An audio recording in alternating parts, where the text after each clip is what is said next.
Well, here we go again.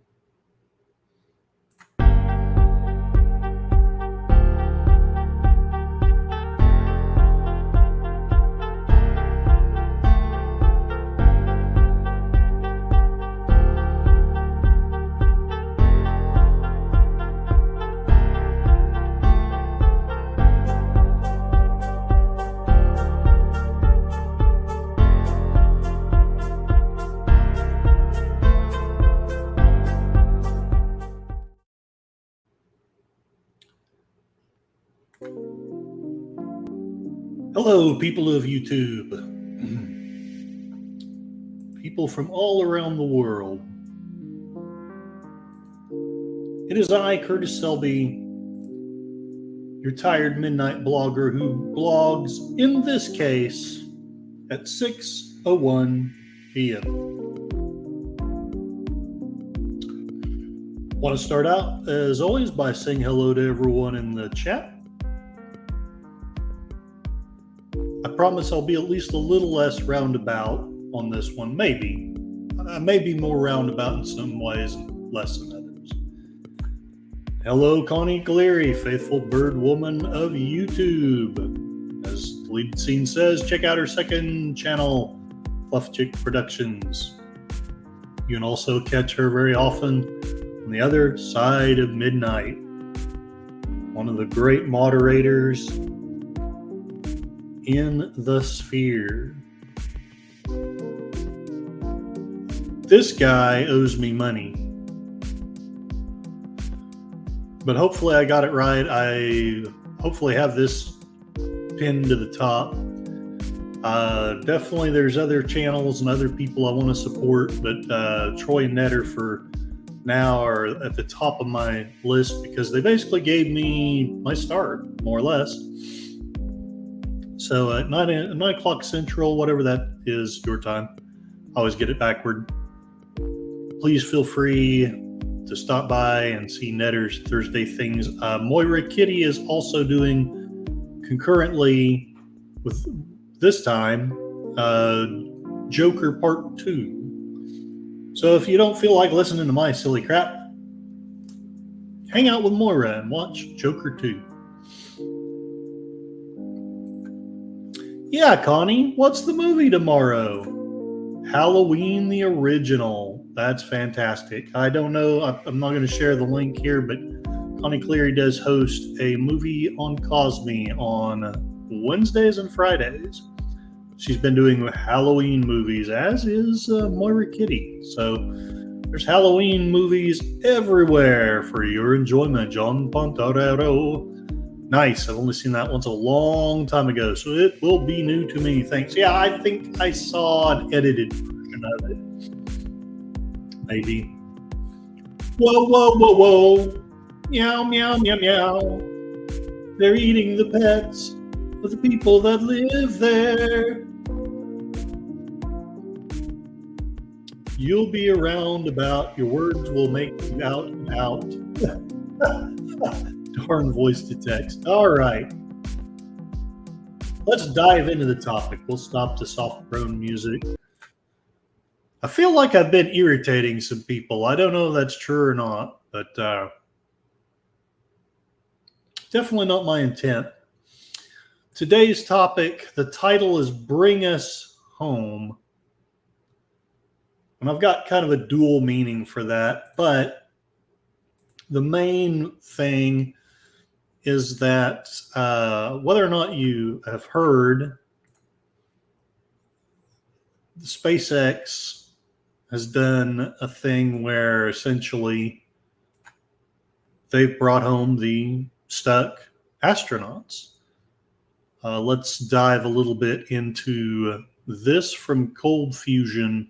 I'll break it up. I may not watch the entire thing, but might watch 7 or 8 minutes of it, maybe, and we'll see what the story is. This video was brought to you by Brilliant. Oh, Space Station. NASA now says. Gonna skip the advertisement. Although I guess there wasn't much of an advertisement. Okay. 2 astronauts from Boeing Starliner are now awaiting a decision on when they can return home from space.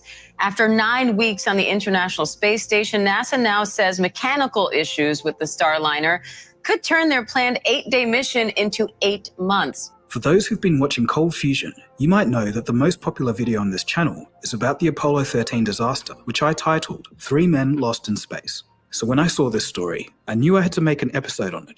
For astronaut Sunita Sunny Williams and Barry Butch Wilmore, what was supposed to be an 8-day trip back in early June has turned into months. And the worst part, there was a lot of uncertainty over whether their spacecraft was safe or not. This meant that there was no specific return date for them. Imagine what they must be feeling up there. The current situation really does capture one's... Yep, that was the situation a month ago.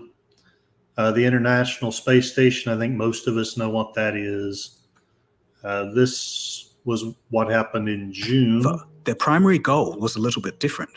They were going to test and evaluate the spacecraft that they'll be making a journey in, the new Starliner. They would report on its performance, mainly how safe it was, and if it was able to transport astronauts to and from the space station. The plan was to stay on the International Space Station for 8 days, while conducting research and performing day-to-day routine operations for the space station. But here's the punchline. As alluded to, the Starliner spacecraft is made by Boeing. 2024 was already one of the worst years for the company, and now some astronauts stranded in space can be added to the pile of mishaps. So what exactly is Boeing's Starliner, and where did it go wrong? I guess we can delve into that a little bit, although it doesn't fascinate me terribly. But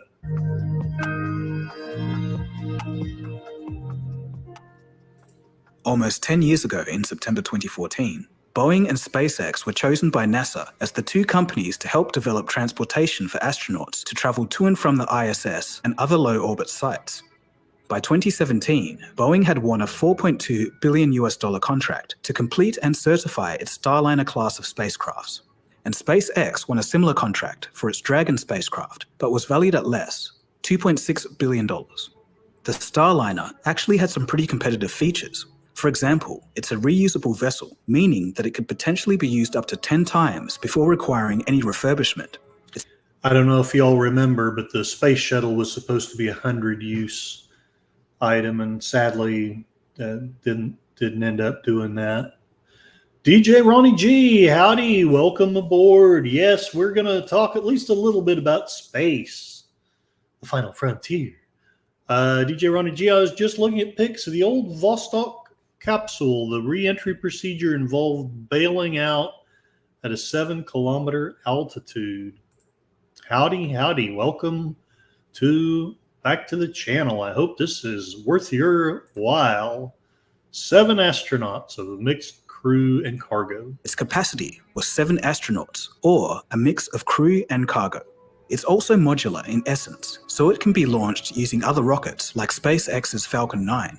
So it's clear that NASA at the time valued Boeing's reliability and track record, particularly over SpaceX, who was more of a wild card than the established Boeing. Even 10 years ago, Boeing was still a reliable name in the industry, one of the best, from early contributions to space travel, to helping on the actual design of the International Space Station itself and its construction to commercial space efforts. Boeing was always going to be the top choice for NASA. But that was then, and this is now. 2024 has seen Boeing's reputation absolutely drag through the dirt. But even... And the narrator was found dead. Okay. So the space shuttle got a lot of use. It was overkill for a lot of the work it did. And I understand that.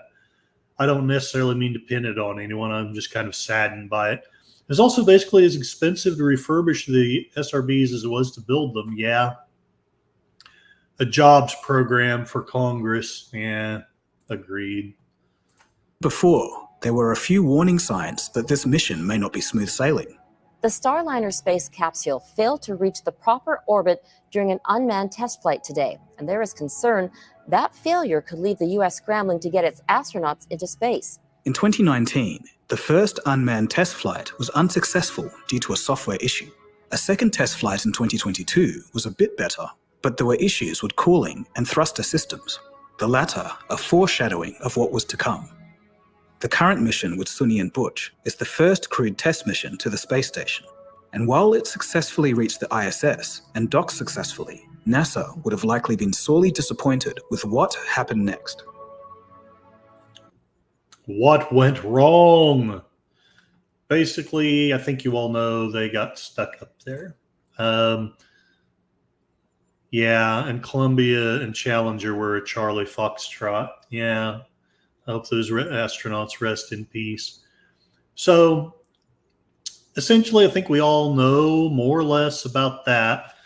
But let's see what we find out for SpaceX brings down the stuck astronauts.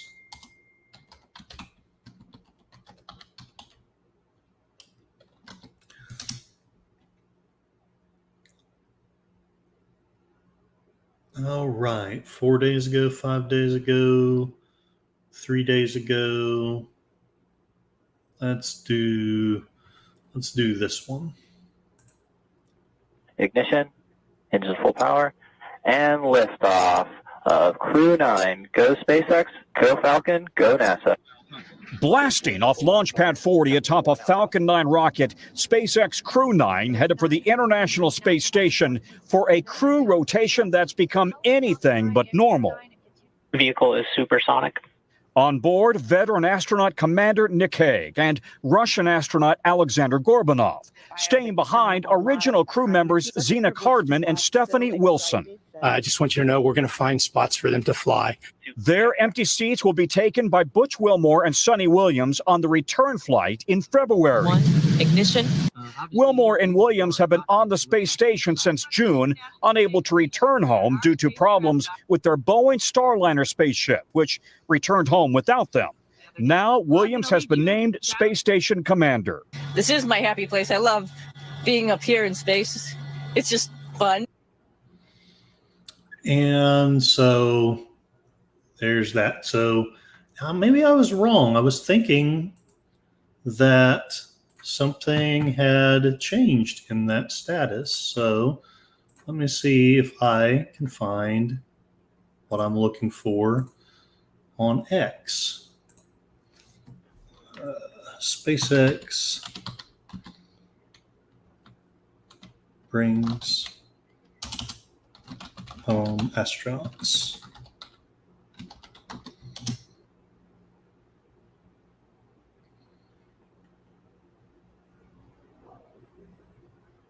Okay, here we go. 72. Next up is Crew 9 Commander Nick Hague. So, Crew 9 now riddle me this, people.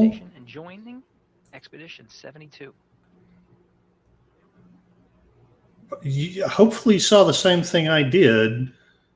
The NBC is saying that they're going to be stuck till February. Maybe I just need to finish the thing. But according to X, they're up there right now. Welcome to the International Or not Space necessarily Station. right now, And but Nick, welcome back from the home second. to the International Space Station. So it seems weird to me that they'd still be stuck till February. Let's finish that video and see if I'm mistaken about the reporting. Hopefully I am, because I am going to make a point, but at the same time, I don't want to be that far off. Williams and Wilmore are getting new spacesuits since their Boeing suits can't be used in a SpaceX ship on return. And since they trained in Boeing Starliner, they now have to learn the SpaceX systems while already in orbit. Nick Hague talked about it before blasting off today. That's going to be top priority when we get there, is having that dedicated time to help them understand what they're going to need to do to operate as part of the Crew 9 crew. We've got a Falcon on board with us. Once in orbit, Hague introduced his own zero-G friend named Aurora as the ship's Falcon 9 booster landed perfectly back on Earth. Crew 9 docks with the space station at 5:30 p.m. Eastern Time Sunday, not returning home until next February, by which time Wilmore and Williams' 10-day mission will have lasted 8 months. Jose? Okay, so basically they've gone up there, but they haven't brought the astronauts back. So My bad. I had understood that they had been brought back, but evidently they're still up there. But now at least there's a good hope of capacity of bringing them home. And that, of course, is again the title of this post. There's a lot of different meanings when we talk about being brought home. We all have a desire to be home. We all have a desire to be safe. We all have a desire to know what the truth is. And sometimes it's very confusing, especially as someone with a simple and tired mind like mine, to try and dive through all the information and try to figure out what's what. There's one more thing I had wanted to look up, but I don't see it here.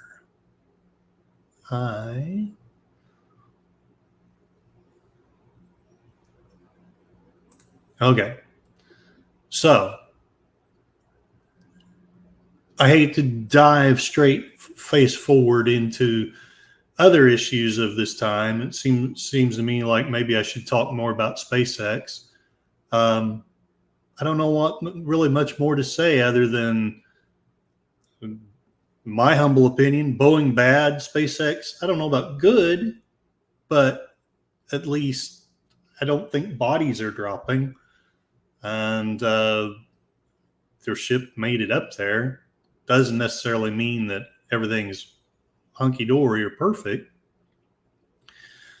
But I do want to segue into Elon Musk's other company, the Twitter, the X.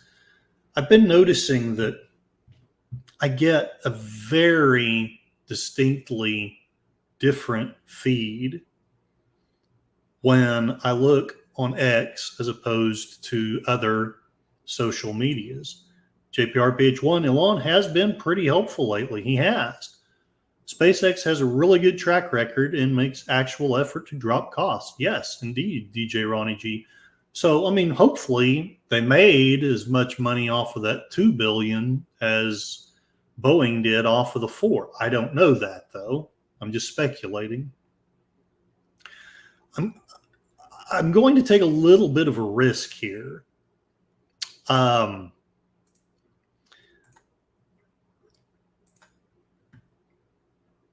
One of the things that I saw on X was, well, let's do it this way because I want to actually share this first.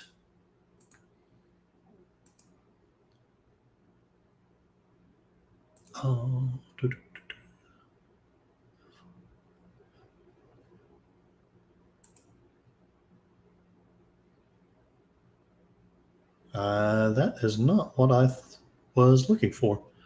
Okay, let's get rid of that.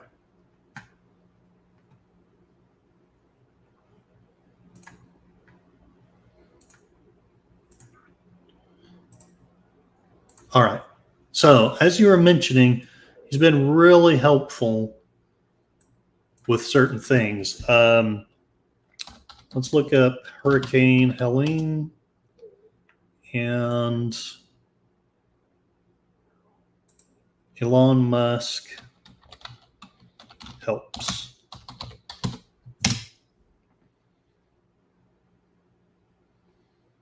Okay. So this is not Elon Musk. This is Elon Musk. It says it is, but it's really not. Lauren Trent. Thank you, Elon Musk, hero for Hurricane Helene, providing Starlink to the most devastated areas this evening, especially North Carolina, where people were stances with no power, no homes, no food, no power, most especially zero cell phone communication. Thank you for answering the cries of so many. And here he is. After thinking it through, SpaceX Starlink will provide emergency services access for mobile phones for people in distress for free. This applies worldwide subject to approval by country governments. Can't have a situation where someone dies because they forgot or were unable to pay it. Let's see. And then there's a lot of controversy going on, at least on X. Lots of people talking about, they feel like the federal government's not doing enough. They feel like the people aren't being helped adequately enough, which may not necessarily be true. We're going to look into that. But on X, I've just been seeing post after post after post. This is obviously a biased post, so take it with a grain of salt. Just to put things into perspective, this is how devastating Hurricane Helen has been. Most people affected by the storm have no access to fresh water, communication, food, or shelter. Please send your prayers. Shout out to Elon Musk for stepping up and sending Starlinks to restore communication. It's remarkable how Elon is doing more for the people during this horrific event than the government. It's disheartening to see the state of the U.S. under the current leadership of the Democratic Party.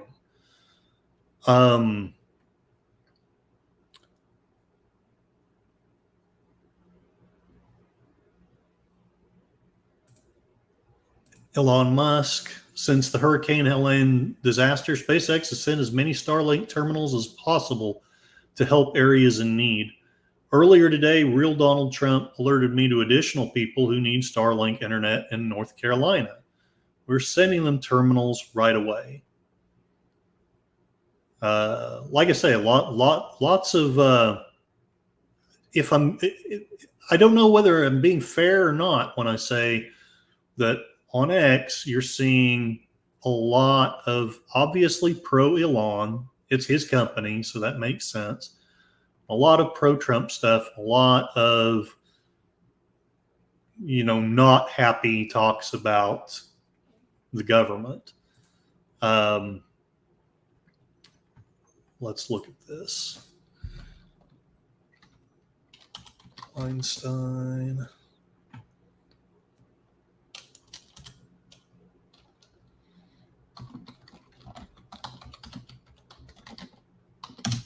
All right.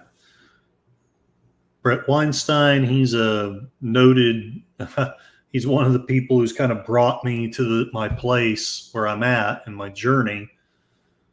I mean, this is where he's at now. At what point is it fair to conclude that our government has been captured by something hostile to the Republic and its citizens?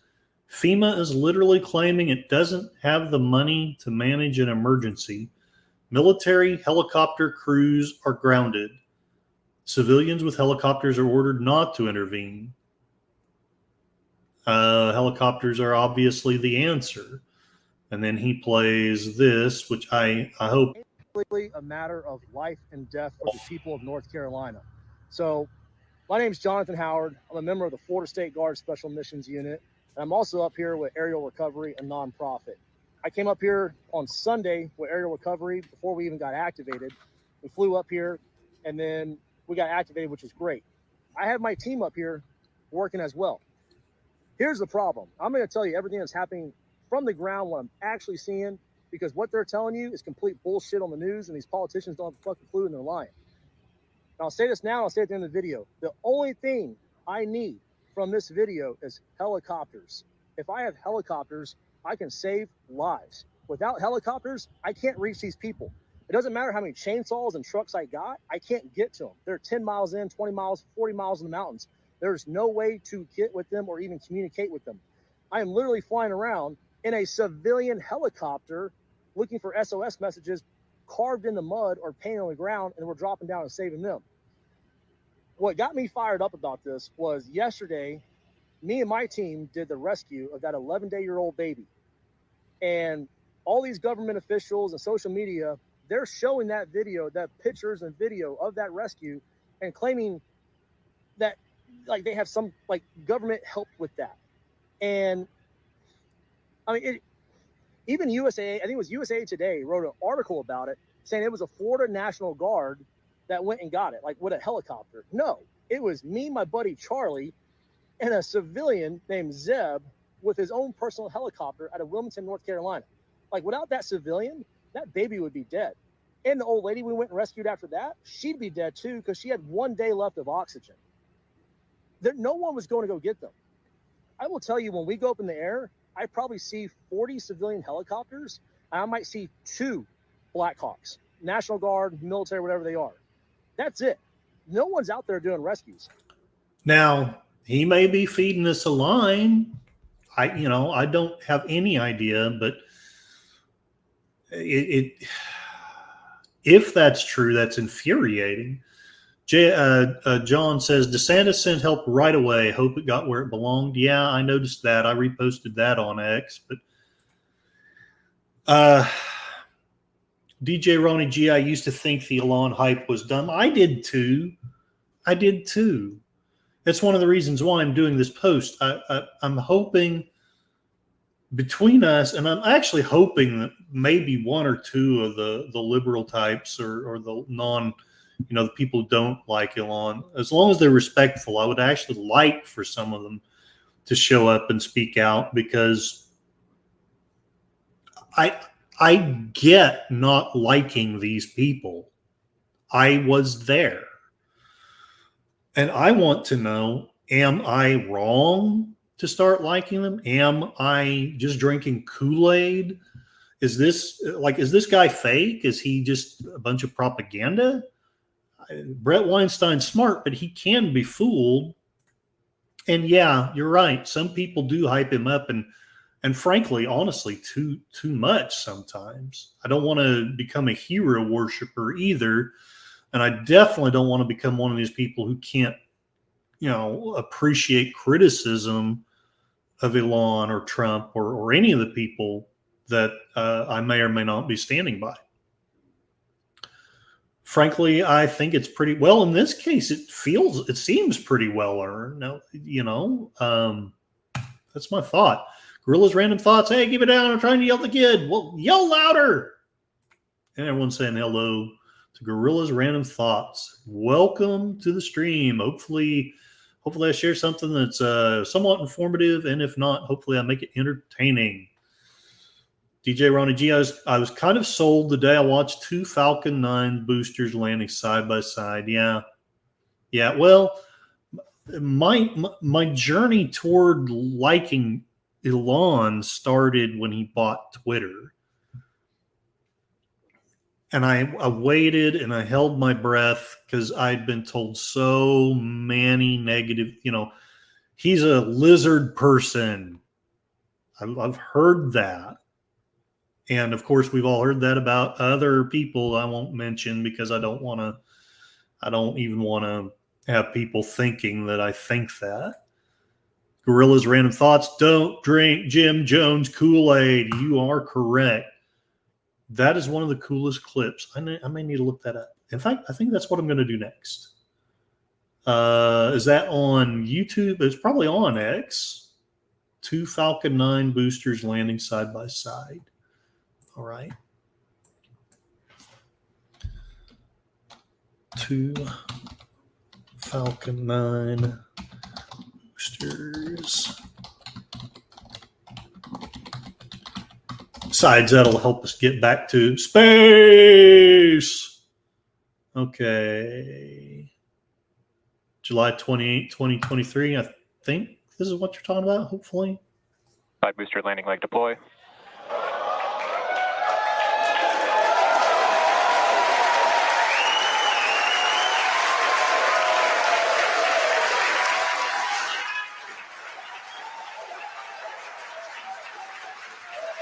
Dual side booster landing confirmed. That is absolutely incredible. And as you can see, our team is thrilled. Stage 2, yes, that's With that, we have successfully landed both Falcon Heavy side boosters on landing zones 1 and 2. That marks the 211th and 212th overall successful landing of an orbital class rocket. Very cool. Here's another video of it. Landing burn. Landing burns just started up. Terminal guidance. Wow, look at that. as it guides its way back down. Woo! Just heard the 2 sonic booms here in the room. EY/NY landing leg deploy. Our monitors shaking as we watch amazing. these 2 that boosters is just land. Awesome to see the 2 side boosters choreograph their way down to landing zone 1. That is pretty. Whatever your politics is, that is pretty freaking impressive. That is pretty impressive. But Gorilla's random thought, you're smart to remind us, don't drink Jim Jones Kool-Aid. I will never forget, I was probably, I don't know, 6, 7, 8, 9, whenever I don't remember the news report of it happening, but I remember there was a TV movie about it. I'll never forget. It was not God that brought you here. It was Jim Jones that brought you here. That's really all I remember of the show. That was a cool clip. Thank you for bringing it up. He was a former WEF partner, yeah, and that makes me cringe. And I know Trump has spoken at the WEF, and that makes me cringe. He's still selling EVs, yeah. But I'm okay with him profiting off of people who may incorrectly believe that EVs are better. Space! You got it. A night landing? Yeah. The daytime landing does look better. What we need to do is all get ape costumes for when they return for the... Yes! I totally agree. Why haven't anyone done that? Elon would do that. You know he would. But again, maybe I'm praising him too much. One of the things that made me want to go in the direction that I'm Landing going, burn has started. Yeah, I know. Was this. Trump. Side booster landing leg deploy.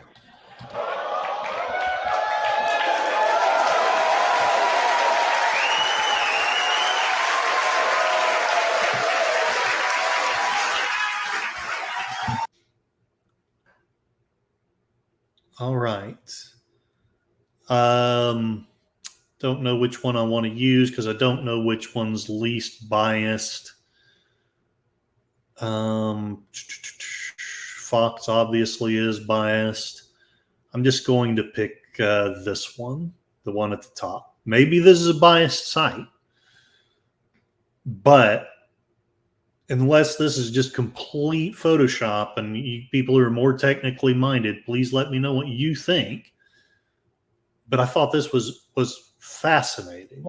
He is being treated not just as a former president, but almost as though he is a sitting president. As Boris, you just noted, getting a briefing from FEMA, getting a briefing from the National Guard. That is not something that is typically just offered to a candidate. They are treating him as though he is a former president who is there to help. And one thing that I had noticed earlier during our 1 p.m. conversation was that Donald Trump did not have that much to offer in terms of resources since he is not a sitting president. But I will note that he and the campaign say that they have arrived in that area with trucks full of supplies that they plan on giving out. So there is something there for them to offer. He also said that he had a tanker truck full of gasoline, which obviously, if you've ever covered one of these storms, you understand that one of the first things and hardest things to come by is gasoline. So he said that he was going to be giving that out. He is clearly taking this seriously as a politician is on the ground, trying to show that he is there in support of the people on the ground in Georgia.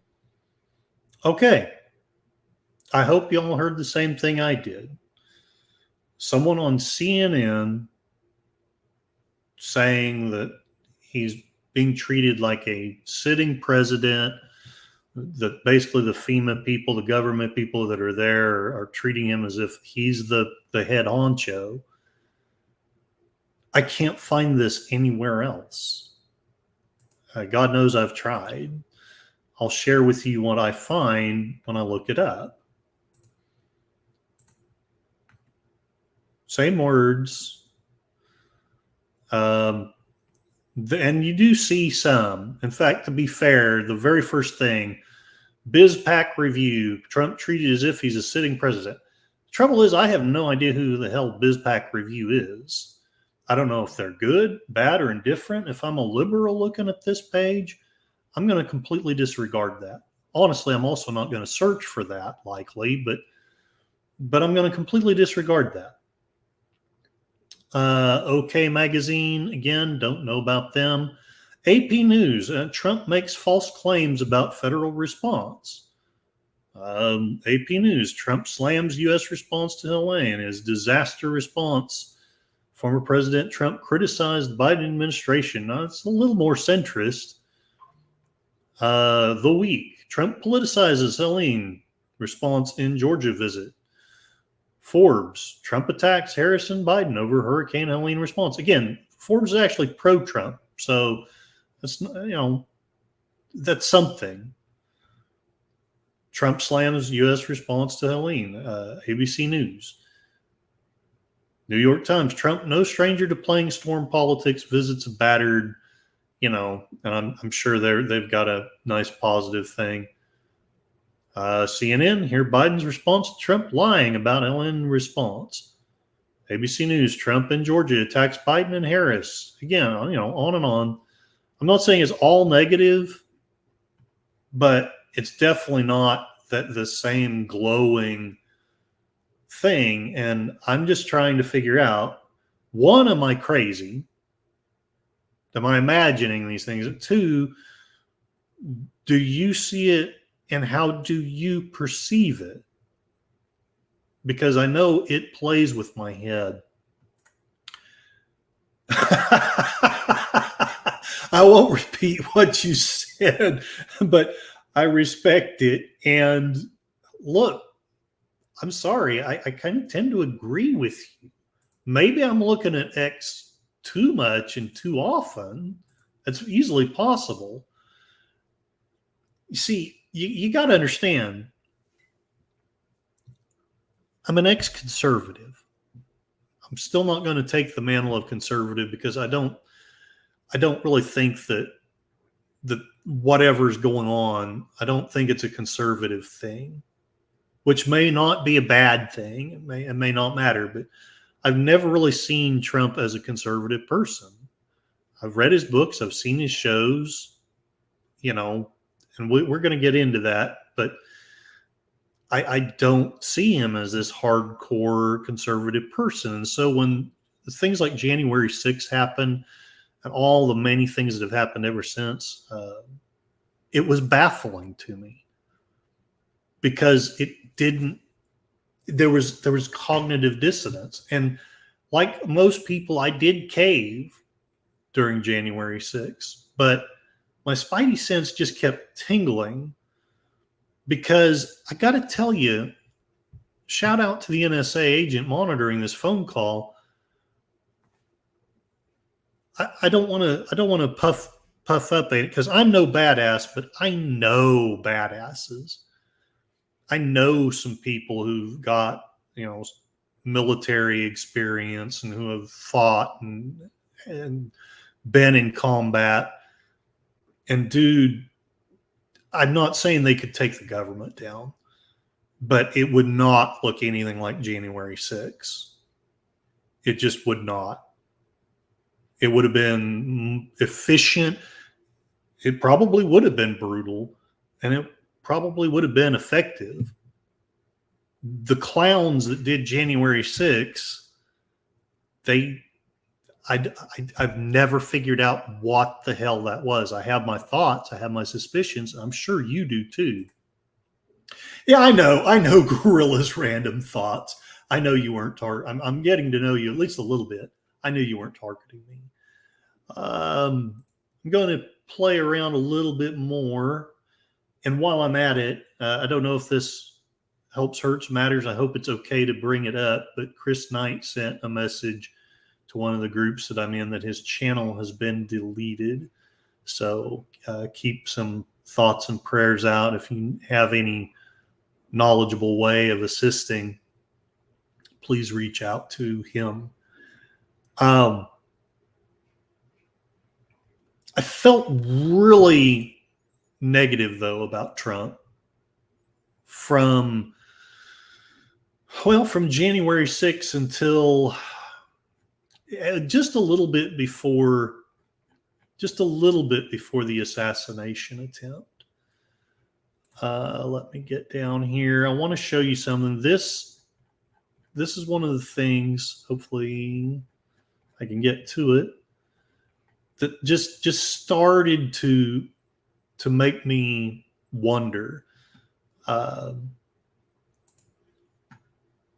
saw this. The post says August 12th, but I'm pretty sure I saw this more like a year, maybe 6 months ago. Okay, so here we have a tweet. I have no idea who this person is, so take it with a grain of salt. But thousands of British patriots gathered in London to support Trump, saying his victory is needed across the world.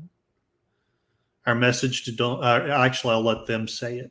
But, I haven't followed closely what's going on with Britain, but I've followed it tangentially, and I know a couple of people who live in Britain, and they opened my eyes to a lot of things.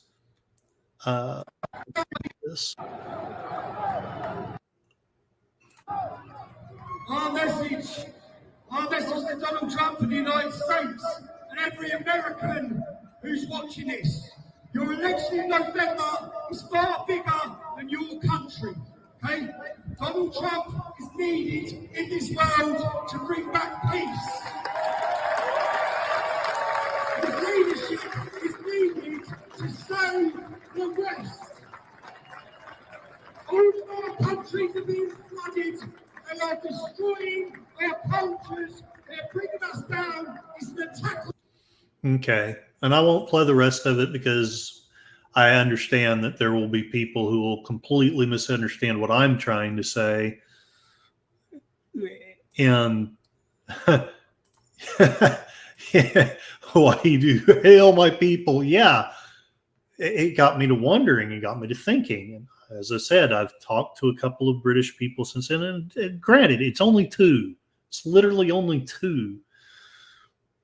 But they have a very distinctly different perspective on a lot of the things that are being reported to us. Let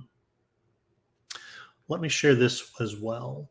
The other thing was the campaign of RFK, who I supported, and I still do.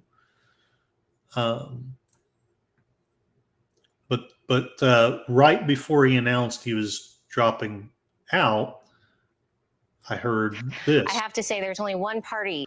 This is Nicole Shanahan, who, one, is hot, and two, it was RFK's running mate. She had been, what was she? She was an executive at a big tech company. I want to say it was Google, but I could be wrong. Forgive me if I am. Trump has had 6 court battles to fight during this election. And I know all of my liberal friends, I hear what you're saying. He deserved them all. And maybe so. But Kennedy, who is Democrat royalty, and until he started talking about vaccines, was a hero to the party, basically was given no shot, no chance, was ramrodded out of any primaries, built up his own organization, got on the ballots of, I believe, every state. And look at this. Trump had 6 court battles. We have 9. And I know. I've read the social media posts. These people are messed up. They behead whales. They have brain worms. But you're telling, I don't think Vermin Supreme would get this much angst. Why did the Democrat Party have to go after them in 9 court cases? What the Democrats consider common course to win elections is a kind of normalcy that leads to famine, sickness, and civil war. The country is ready for an administration that represents unity. And this is what she said at the time.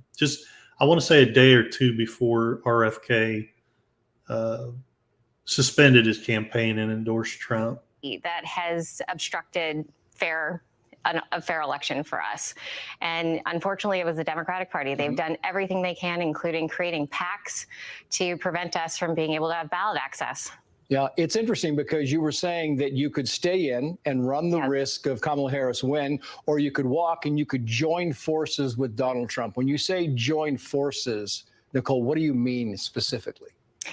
Well, this idea of a unity party, an idea of us coming around these principles of fighting for liberty in this country, fighting for our children's health. We have the worst chronic health crisis in the world right now. Over 50% of children are diagnosed with some chronic disease. This is unconscionable. Yeah. And we are willing to work with anyone who is sincere in their endeavor to fix and address this issue. Do you believe the Trump campaign and Trump himself is sincere? Do you see a home? You talk about this.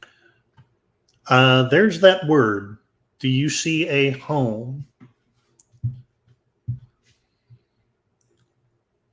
And again, I know Trump is far from perfect when it comes to this, but the party that's going to win, I hope, if there's a God, is the one that is going to include people and not exclude people.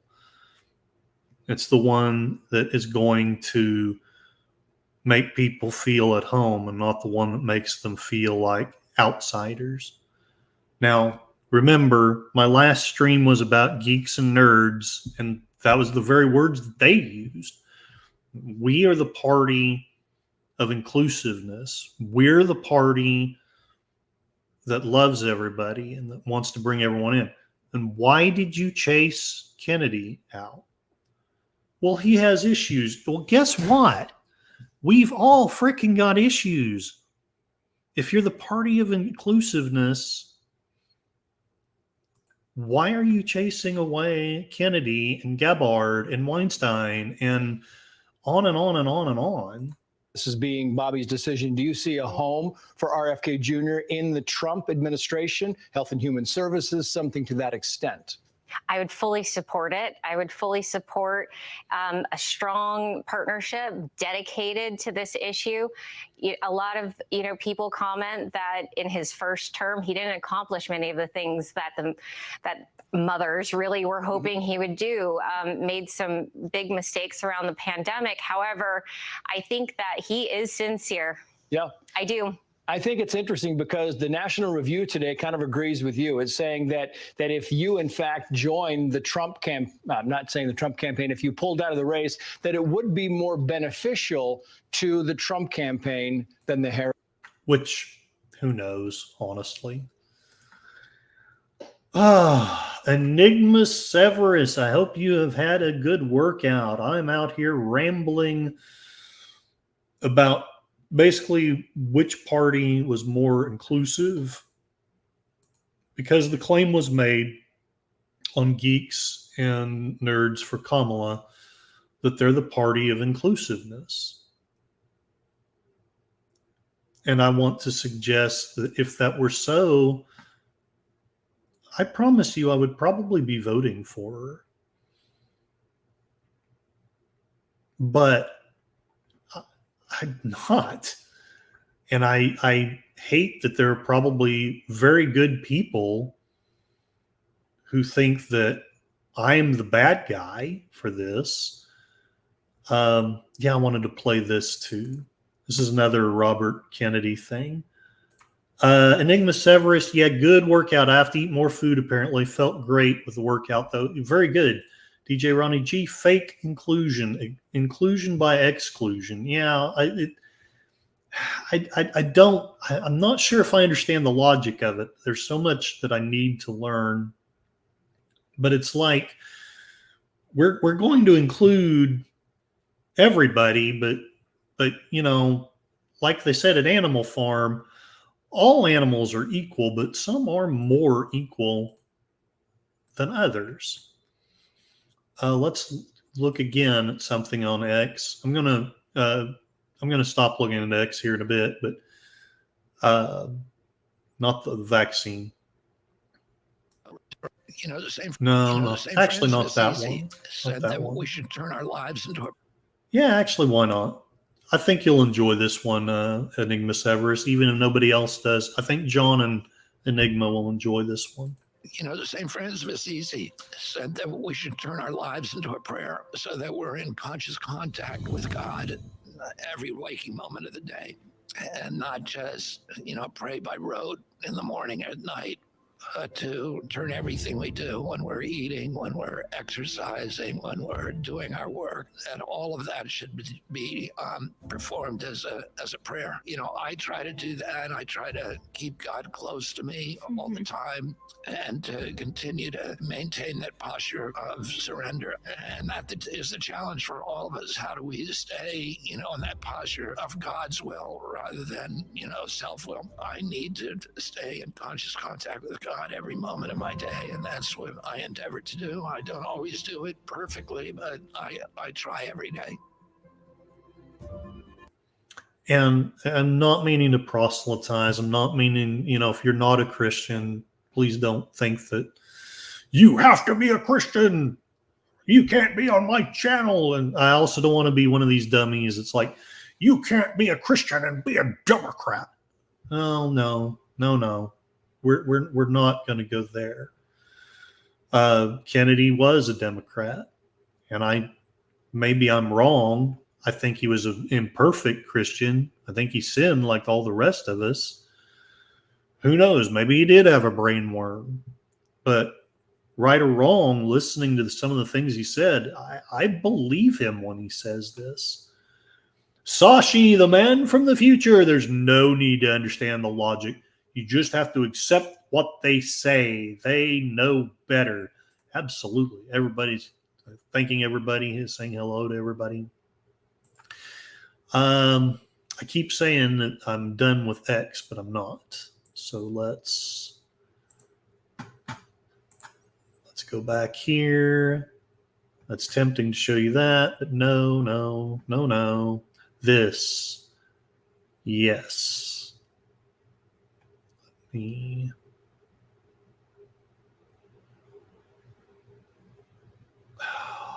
Darn it. Am I going to be able to show this?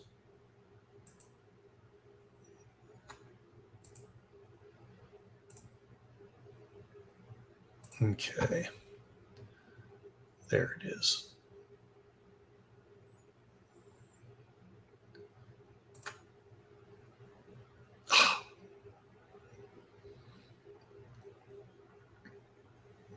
And I just got rid of it.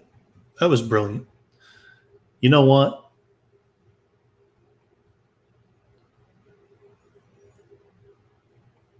I'll have to look it up again.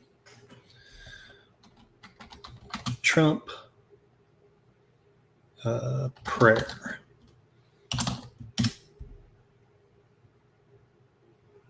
I don't know if I'm going to be able to find it. Yes, here it is.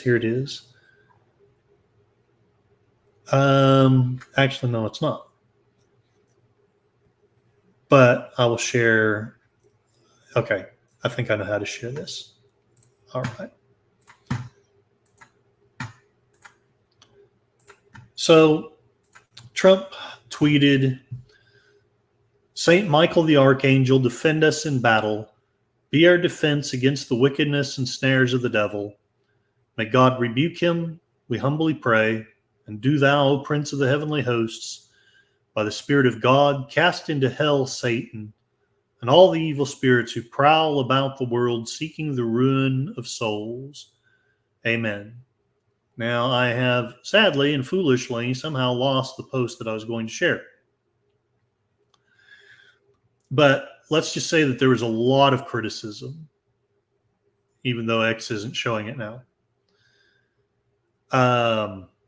A lot of criticism. A lot of lefties were saying, "Oh my gosh, he made up this prayer, and it's stupid and pointless and horrible." I guess I'm not going to find it here. But essentially, it was a prayer from one of the saints. It wasn't something Trump made up. He was just quoting, a Catholic saint prayer. I guess I will talk a little bit about this. This was supposed to be the October surprise. Maybe it will work. Maybe it won't.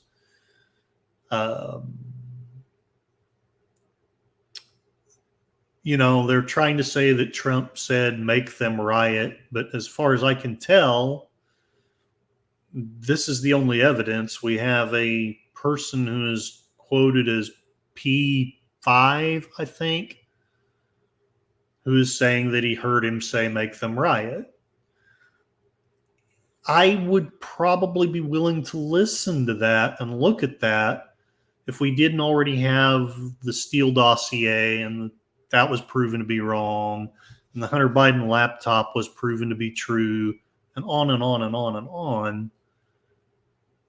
Forgive me if I end up being wrong, but I'm going to disregard that unless somebody's got some much more substantive evidence than whatever this thing is.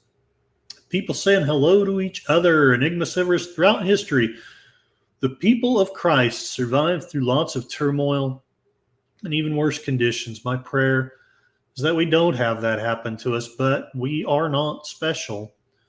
Christ clearly says, do not take them out of the world, but protect them from it. We will be exposed to the world. The question is, how will we, as his followers, respond? Enigma, Mrs. Sashi, JPR, John Pontorero made it up. If memory serves, I had to learn that one. At least it was familiar to me. I couldn't understand the noise about it. Yeah, the post that I had bookmarked, and then I unbookmarked it. And basically, yeah, there's a lot of people that were saying, oh, he made up this prayer and he just thinks he's God and this. Well, no, I mean, yeah, he may be a narcissist. I'm not going to argue that he may not be, but exactly, DJ Ronnie G, it's always one way. You don't have the evidence. That's hearsay. Yeah, that's what we're told. Jeff B., howdy. I'm ranting about the left-wing bias of the media and whether or not we're any better for relying anymore. I rely on X quite a bit. Look, this guy heard Trump say something, wrote it down. How can you support the guy now? Yeah, exactly. And again, I would take this into account maybe 2, 3, 4 years ago. Now I've been lied to so much. I need something more substantive than that.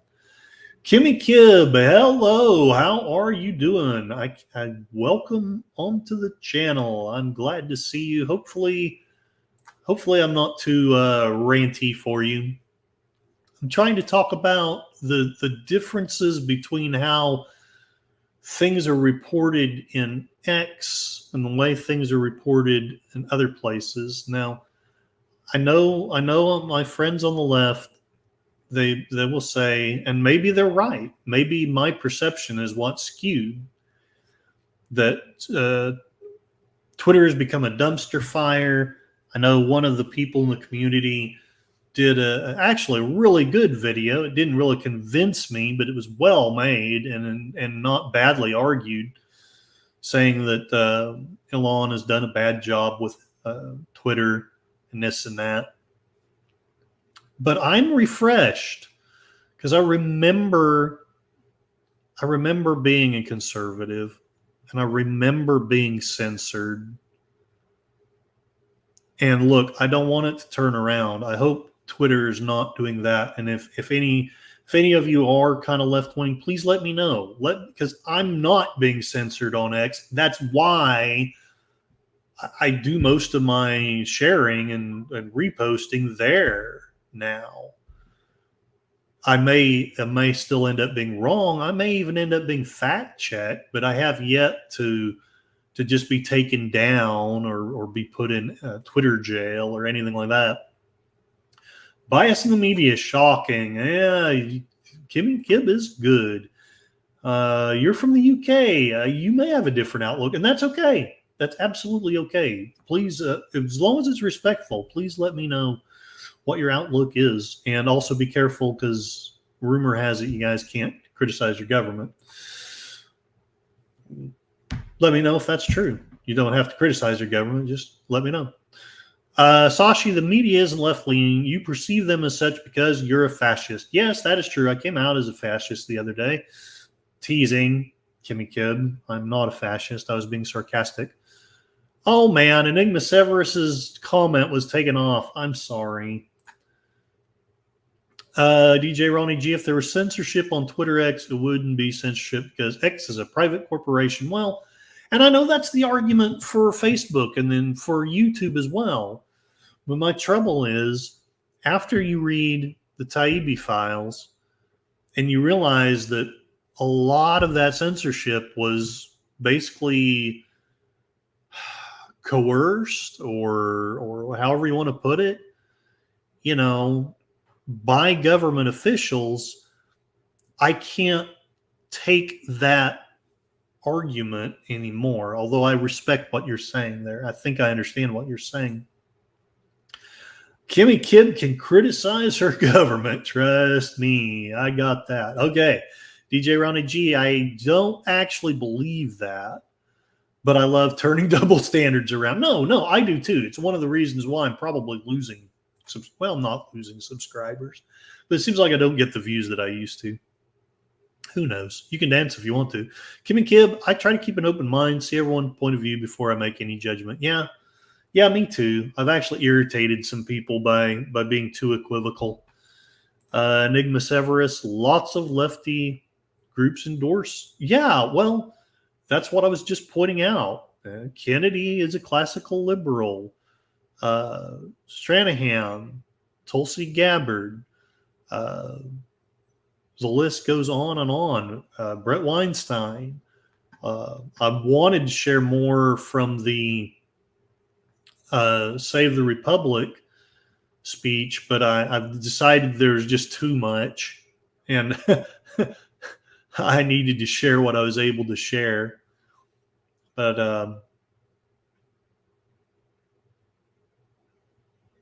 I'm going to move on.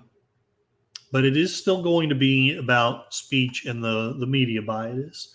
And no, you're right, Kimmy. You can't please everyone. All you can do is try to be yourself, try to be your best self, although I have failed miserably at that on several occasions. Sashi criticizes his government as well. They reserve their right to delete me if I step over a line. Yeah, so please don't step over that line. So let's take a look at the next thing that I wanted to share. Back to one of those classical liberals, Russell Brand, was talking about how they're coming for the Constitution. I won't play the entire thing, but I wanted to play a couple of spots from it. Connections to deep state mechanisms and his very unusual social media history. Before we get into all that, I'd like to reassure you that there are no, this is particularly going out to troops in combat zones around the world. You don't exist, and you certainly do not matter. You guys have probably already seen this. In fact, I may have already played it, but I just feel like playing it again. Well, I will tell you, I agreed with President Biden's decision to pull out of Afghanistan. 4 presidents said they would, and Joe Biden did. And as a result, America's taxpayers are not paying the $300 million a day we were paying for that endless war. And as of today, there is not one member of the United States military who is in active duty in a combat zone in any war zone around the world. The first time this century. What? But let's understand. So where the fuck are we right now? Oh, it's going to be very difficult to condition. Oh, I hope those guys don't suffer anything from their military careers for doing that. Oh, I'm sorry. I'm not near my phone. Hold on. I will get it. In the meanwhile, imagine that there's hold music. In fact, I'll tell you what. I'll put on some hold music while I get that. There we go. Listen to soft drone music while I go get my phone.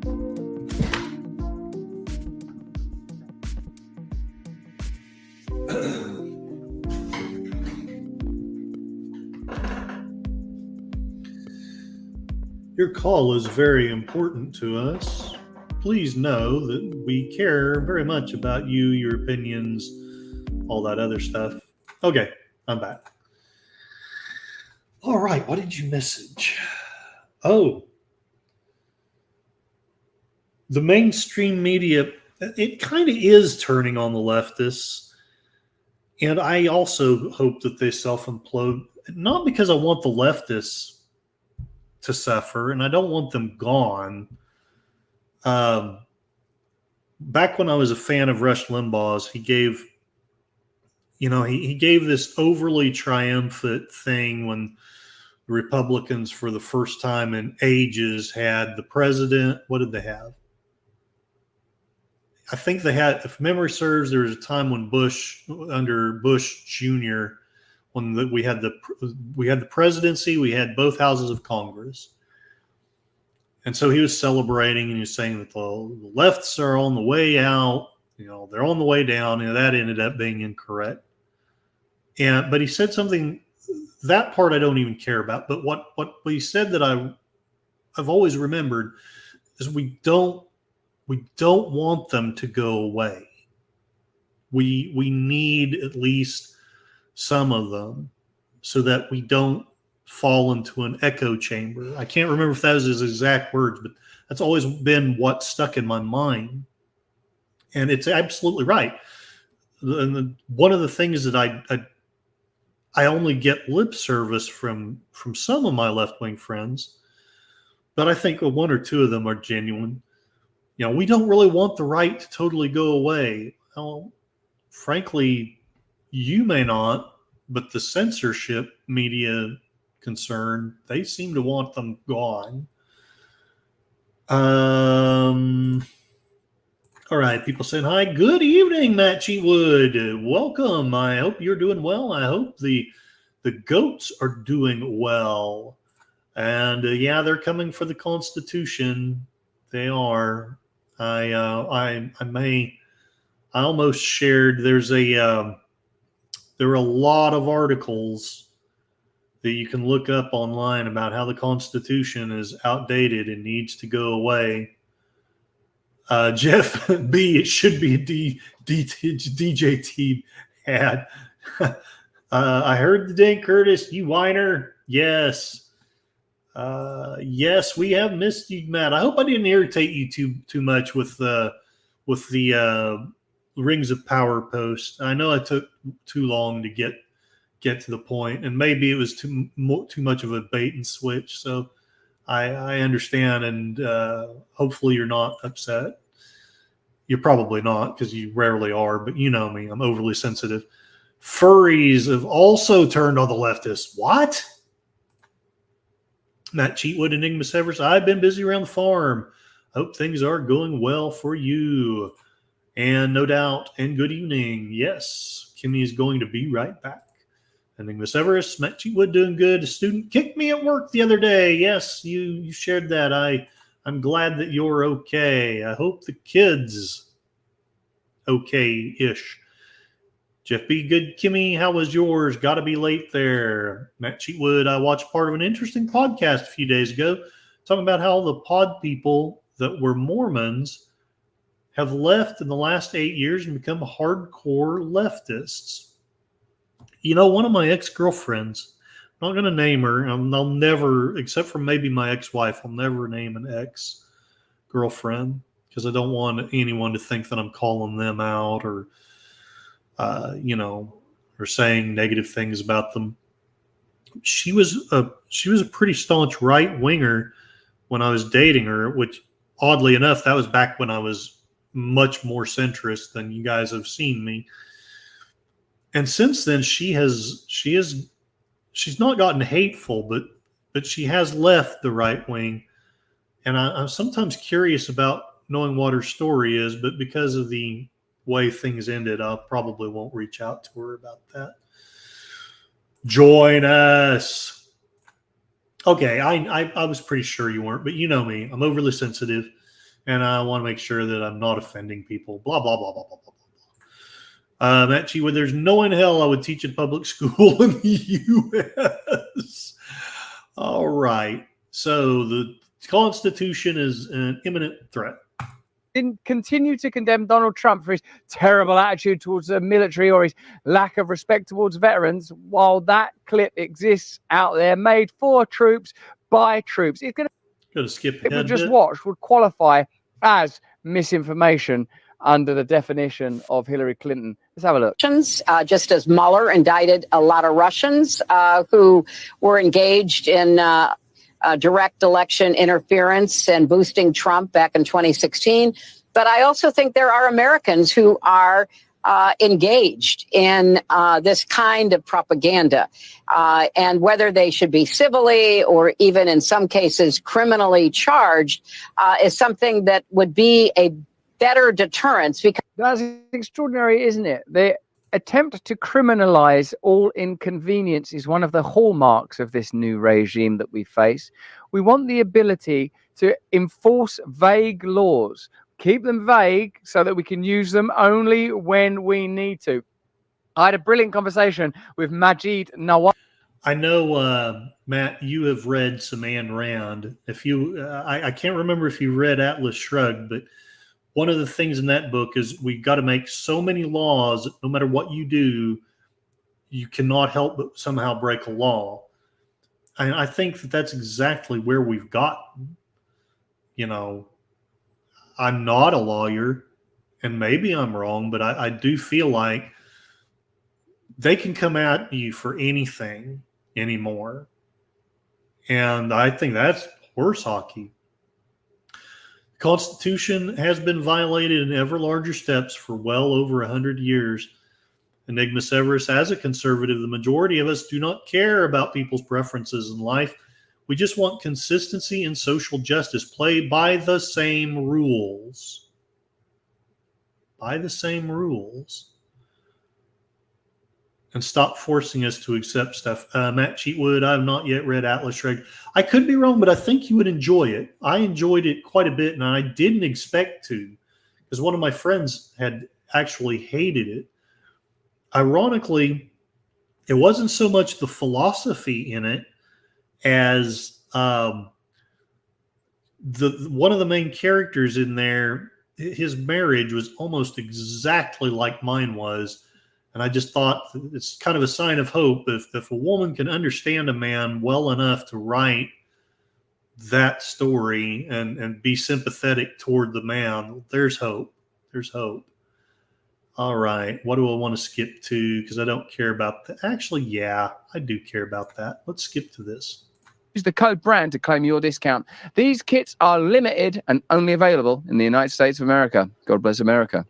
Let's carry on now with being patronized by the waltzes as they waltz us through their childish wonderland where we're all basically imbeciles. So I need you to be with me and practice with me.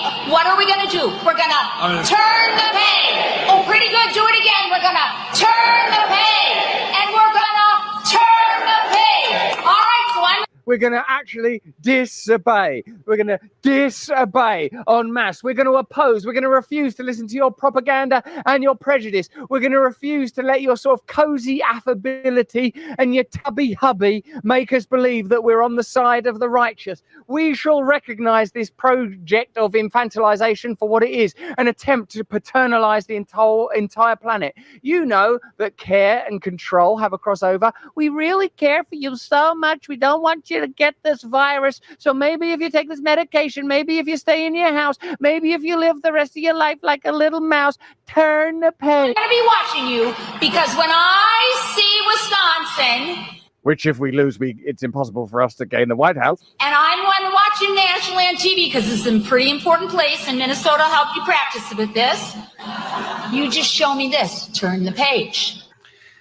My question to you, if we're turning the page, wouldn't that mean we're not voting for Kamala?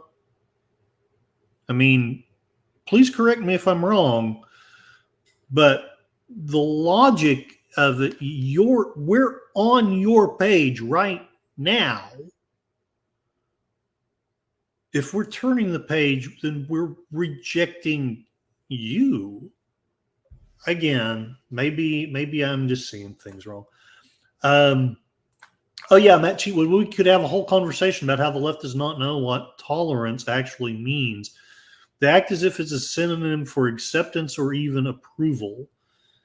Yeah, absolutely. I don't know that I'm going to dive too deeply into it right now, but essentially I have to approve of whatever your choice is. And honestly, I would maybe be okay with that definition if it was applied back.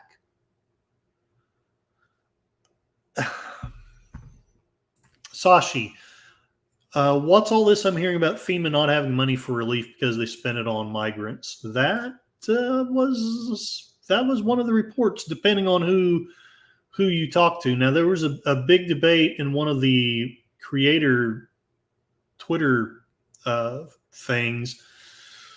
I stayed out of it, but you had the left wingers, and they had some good points. They did. And you had your right wingers saying, hey, how can we spend all this money in Ukraine? Why can't we spend it here? My humble opinion, one, I don't think they care.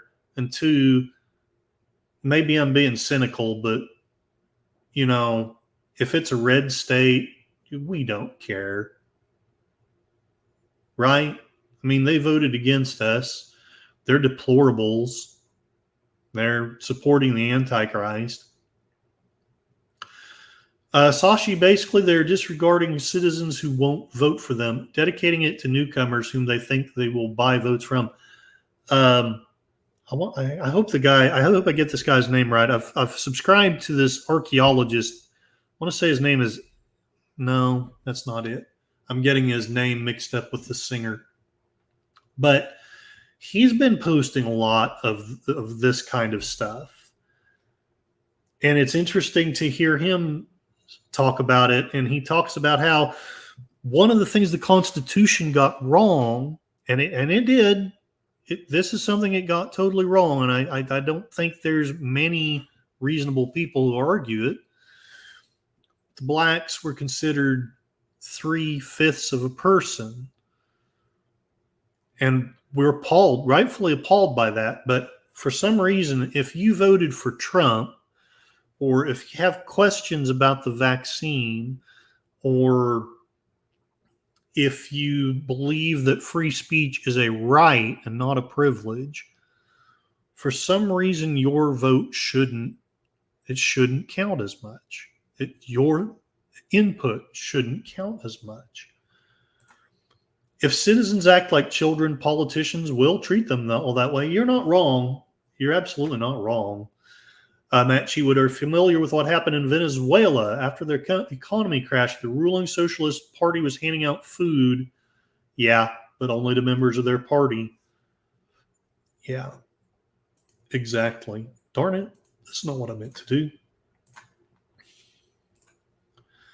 There's one last thing I want to share from Russell Brand, and then I'll move on to the next video.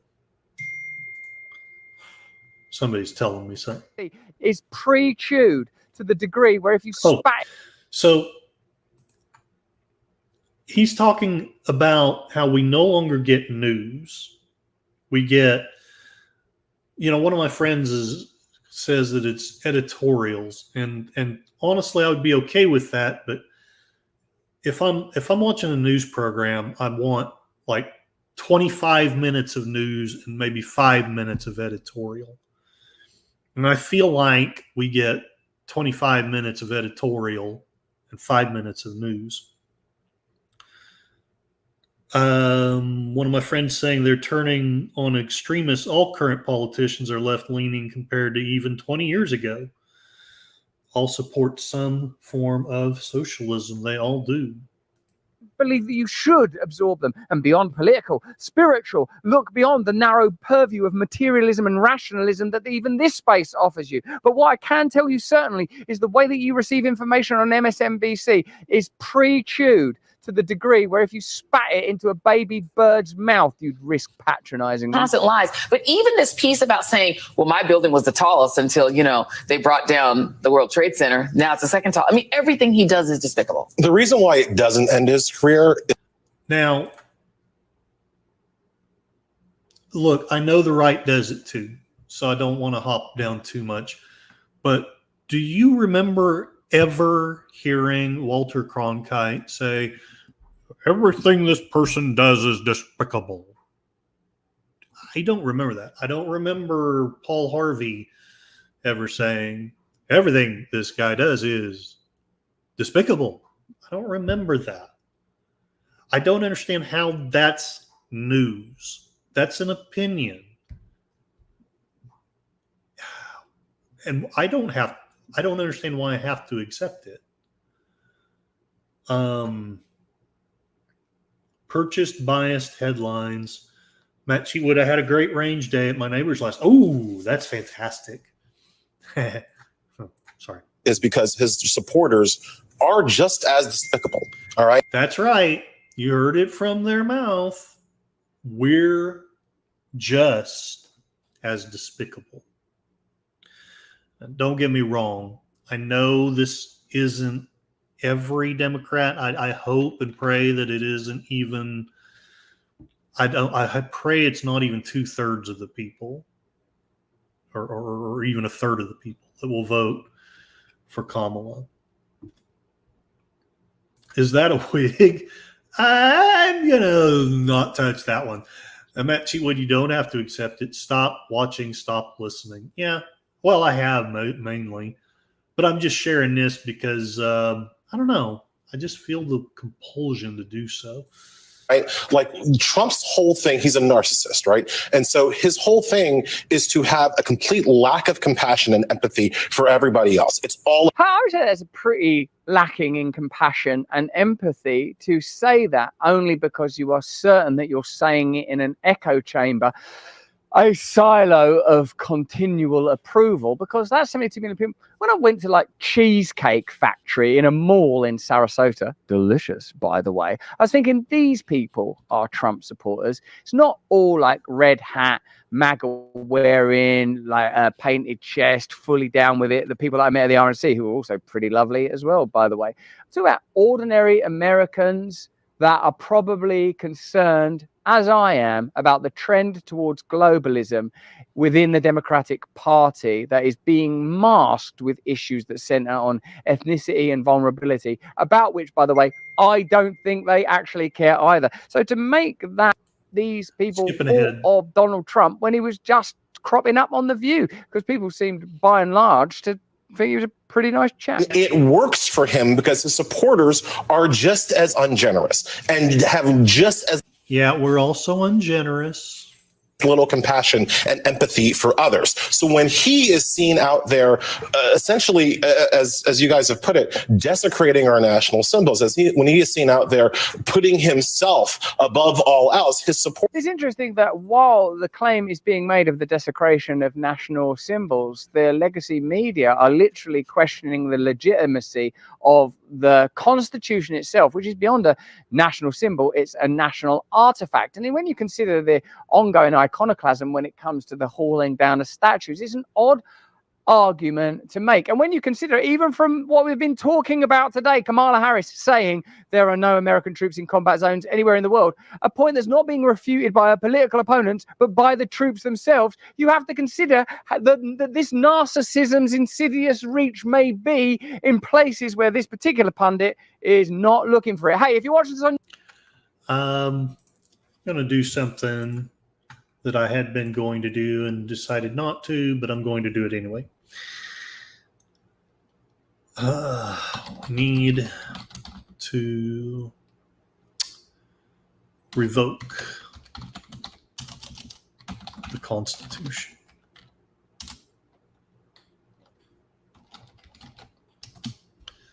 Let's see if I can get it to do what it did the other day. Here we go. Let's see. Images. No. I can't find it now. There was a place where they showed all the different newspapers and all the different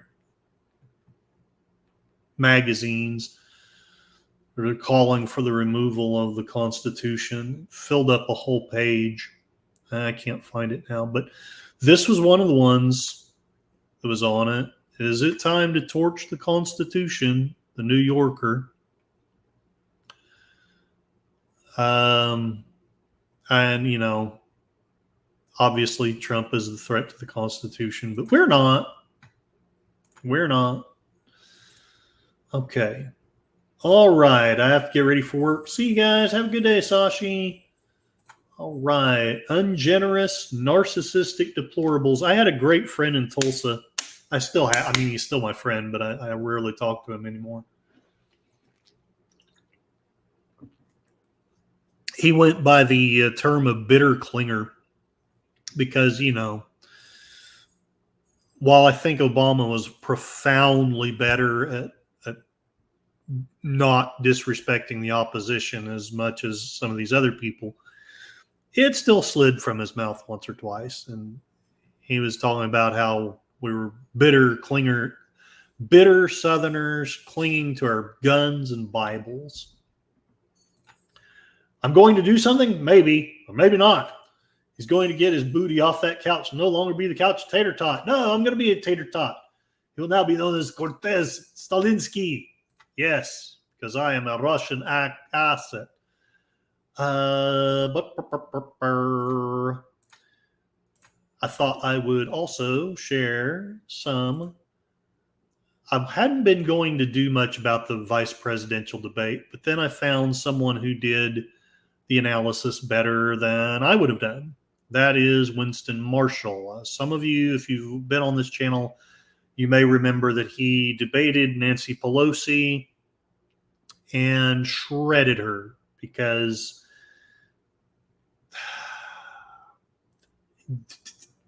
basically I don't want to be guilty of insulting when I've just been hopping up and down about the opposition insulting people, but let's just say that she is not as good of a debater as Winston Marshall. Leave it at that.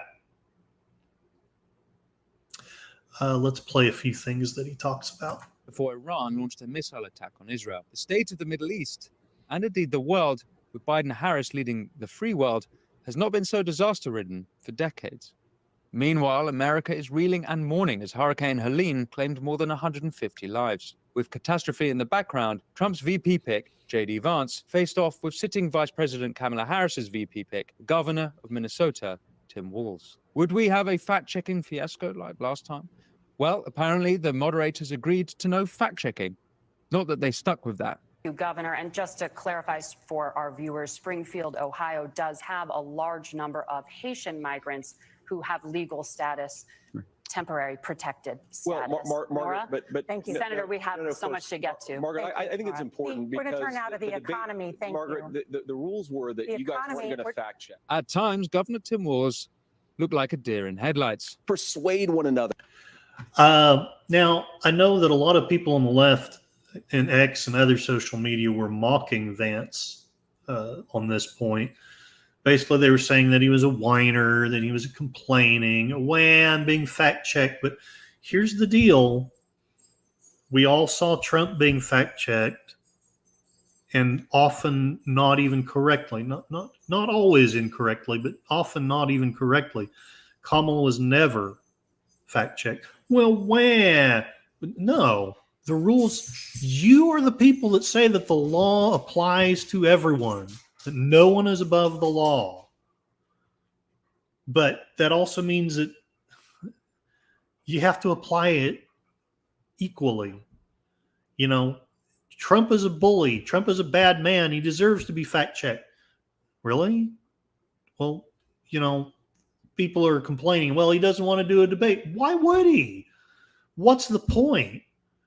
If all that's going to happen, you know, if she had been fact-checked, I'd be okay with it.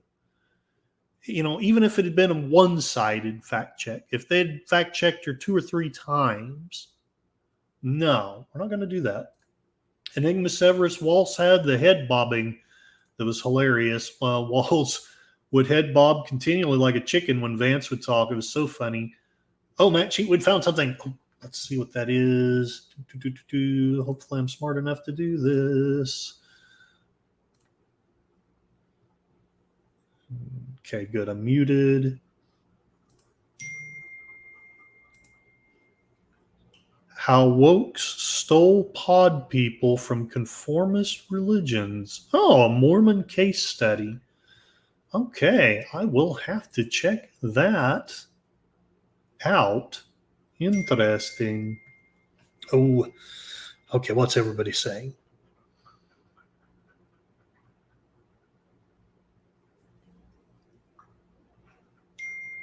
All right.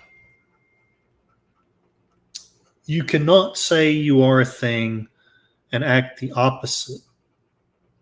Yeah, no, that's true. That's true. All right.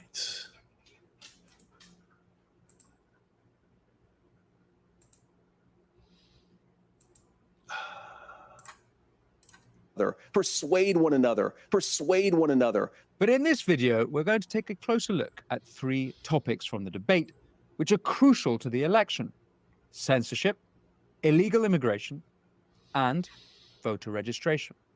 We'll have a look at how the BBC fact-checkers, BBC Verify, themselves propagated misinformation whilst fact-checking the debate. And is Elon Musk right that the Democrats are importing voters? This shocking new Gallup poll may give us the answers to that question. But first, the important question of free speech in America. J.D. Vance and Tim...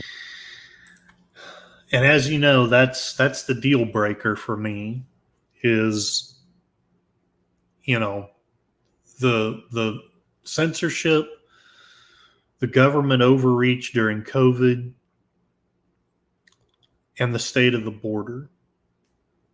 I know everybody has their issue. I you know, there's with some people it's abortion, which I don't even want to talk about on either side. For some, you know, for some it's Zionism. Those are my 3 issues. And if you want to convince me to vote for Biden, you absolutely have to convince me that I'm absolutely mistaken, that the border is safe and good, and that COVID was not overreach, and that censorship did not, in fact, happen. Otherwise, I will not vote for him. Vance had some great camera glances while Walt spoke. Yeah. I'm a big fan of Winston. Yeah, I love this guy. All right. Too many people want to message me. Don't do it while I stream, dang it. Hello. Was clashed over the issue last night. But you guys attack us for not believing in democracy. The most sacred right under the United States democracy is the First Amendment. You yourself have said there's no First Amendment right to misinformation. Kamala Harris wants to use the power of government and big tech to silence people from speaking their minds. That is a threat to democracy that will long outlive this present political moment. Now, if you've been following this show, you will know that free speech has been under attack in America for some time. Be it the Hunter Biden laptop story, COVID origins, vaccines, counter-narratives, the establishment have betrayed the spirit, if not the word, of the First Amendment time and again. And it's not just Biden, Harris, and Walz who promote censorship. Here is former Democrat Secretary of State John Kerry speaking recently at a WEF Sustainable Development Impact meeting. But look, if people go to only one source and the source they go to is sick and, you know, has an agenda and they're putting out disinformation, our First Amendment stands as a major block to the ability to be able to just, you know, hammer it out of existence. So, meanwhile, now, I again, this is one of the things I want to be leery of. I don't want to get into an echo chamber, although maybe I am. And I don't want to necessarily just believe one source and know others. But it gets awfully tempting to do that when you hear a lot of things that at least sound like lies to you. And I'm sure that the left says the same thing on the other side. Essentially, Americans have forgotten the Constitution does not give us a single right. The Constitution exists only entirely to limit the government in order to protect those pre-existing rights. That is correct. Hillary Clinton had this to say. But I also think there are Americans who are engaged in would be We already heard better her. deterrent. Now, if that's the case, then Hillary seems to be advocating that she herself should be criminally charged for propagating Russiagate. Aid one another. On the issue of censorship, friend of the show, Michael Schellenberger, recently reported this. Kamala Harris and Joe Biden are financing censorship, election interference, and the persecution of me and other journalists in Brazil. Here's more from Michael Schellenberger. Now, my colleagues and I have discovered that the United States government agencies, including the FBI and known intermediaries with the CIA, have been funding pro-censorship advocacy and advising the Brazilian government on how to engage in censorship. There is a fight back against censorship, and it seems to be coalescing around Trump's transition team of RFK Jr., Tulsi Gabbard, and others. At Sunday's Rescue the Republic event in D.C., veteran investigative journalist Matt Taibbi made a speech that quickly went viral. And to all those... I don't know if you've seen this, but this is beautiful. Do I think that truth cares about being in an echo chamber? Well, yeah, I guess you have a point. I want to seek the truth, to be surrounded by others that seek the truth. Hell to the yes. And I hope that that's what we're doing here. I don't know how well I'm performing it, but I hope that's what we're doing. I don't really care about what people's political positions are, as long as they want to know the truth 100%. This is what Matt Taibbi, who wrote the, I am always referencing people, read the Taibbi files. Snoops and nosy Parkers sitting in their Homeland Security funded centers of excellence, telling us day after day we must think as they say and vote as they say, or else we're traitorous, Putin-loving fascists and enablers of dangerous disinformation. Motherfucker, I'm an American. Aid one another. That shit doesn't work on us.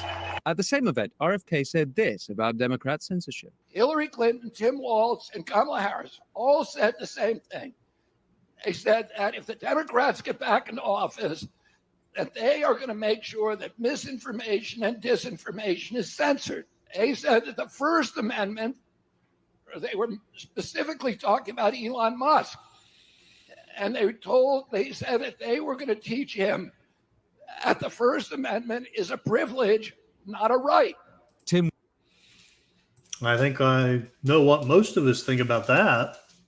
Now, again, I know you can't say fire in a crowded theater, but that's, even if that's valid, it's not the same. It's not the same as the people who tried to have legitimate debate during COVID, and it was just not allowed. Walz reiterated this in the VP debate last night. You can't yell fire in a crowded theater. That's the test. That's the Supreme Court test. Censorship is an important issue, and the depths of government censorship were exposed in the Twitter files. We are told by Democrats again and again that democracy is on the ballot on November 5th. But they seem to have forgotten that democracy without free speech is not democracy. Even BBC Verify, the BBC supervisors of misinformation, have themselves been spreading misinformation about the VP debate. But more on that later. On the topic of mainstream media bias, let's see how the mainstream media reacted to last night's debate. Vance won this debate. They were talking, at one point, Vance wanted to correct something about how Haitians got into this country. And he was right, and the moderators wouldn't let him correct it. It's very interesting. But at the beginning, the two issues driving the campaign right now are Harris has a big deficit on the economy, Harris has a big deficit on immigration, and Republicans were happy tonight, and Democrats a little bit nervous that on those two issues, Vance carried it. J.D. Vance is. And I'm sorry, those are basically the two issues. Did you hear Walz in the debate? He said threats and hate speech in the same breath as if they were the same thing. They're not. No, they're. I mean, I understand the people who confuse them, but they're not. Hillary Clinton, here's the example. I can criticize Hillary Clinton for saying that I'm a deplorable. I can criticize that one guy for saying that I have no empathy, that I have no sympathy, that I'm a narcissist and I support narcissists. But they have the right to say it. They absolutely have the right to say it. I think it's foolish. I think it's not news. I think that a news channel that allows stuff like that to happen should like really rethink their business model. Chicken Bobber was willing to vote for Vance. Oh, let's skip ahead just a bit. Stop. Are you effing kidding me? And they should have dropped that F-bomb, right? Aid one another. I mean, they should have just, this is the debate. This may be the only chance people have to see the difference. During the debate, Walz bloviated about visiting China during the Tiananmen Square protests in 1989. Governor Walz, you said you were in Hong Kong during the deadly Tiananmen Square protests in the spring of 1989. But Minnesota Public Radio and other media outlets are reporting that you actually didn't travel to Asia until August of that year.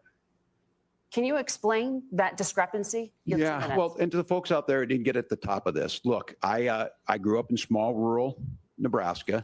Yeah, and I grew up in small rural Oklahoma. What's your point? Matt Cheatwood, the Constitution explicitly forbids government from banning any speech. The exception for threats is arguable. Yeah. No, and I get that. I absolutely get that. Personally, I almost wish we'd just go back to the time when you had the right to all kind of free speech, but if you insulted someone, you also had the right to smack them in the mouth. But perhaps that's a bridge too far. Town of 400. Governor, just to follow up on that, the question was, can you explain the discrepancy? All I said on this was I got there that summer and misspoke on this. So I will just, that's what I've said. Now, to be fair to our Timmy, he does seem to have a tendency for misspeaking. He claimed last night that he was friends with school shooters. So I've become friends with school shooters. Aid one another. Let's have a closer look at how. And I'm going to tell you, the right made hay with that one. The Babylon Bee put out an article. Shooters were distancing themselves from Waltz. An armed society is a polite society. Hell to the yes. How the media is covering this. Raw Story published this headline. Tim Walz was off 2 months about where he was 35 years ago, seemingly downplaying Walz's filibustering and excusing his lies. If this had been J.D. Vance, I'm sure he wouldn't have been given the same treatment. Now let's use ground news to... And that's my point. That's my point. It's got to be good for both sides. If we're going to fact check one, we have to fact check the other. If we're going to allow grace to one side, we also have to allow some grace to the other. See how the rest of the media is covering it. We specifically asked them to partner with us because their app and website has allowed me. I'm going to skip this, but a lot of people have been advertising for this site.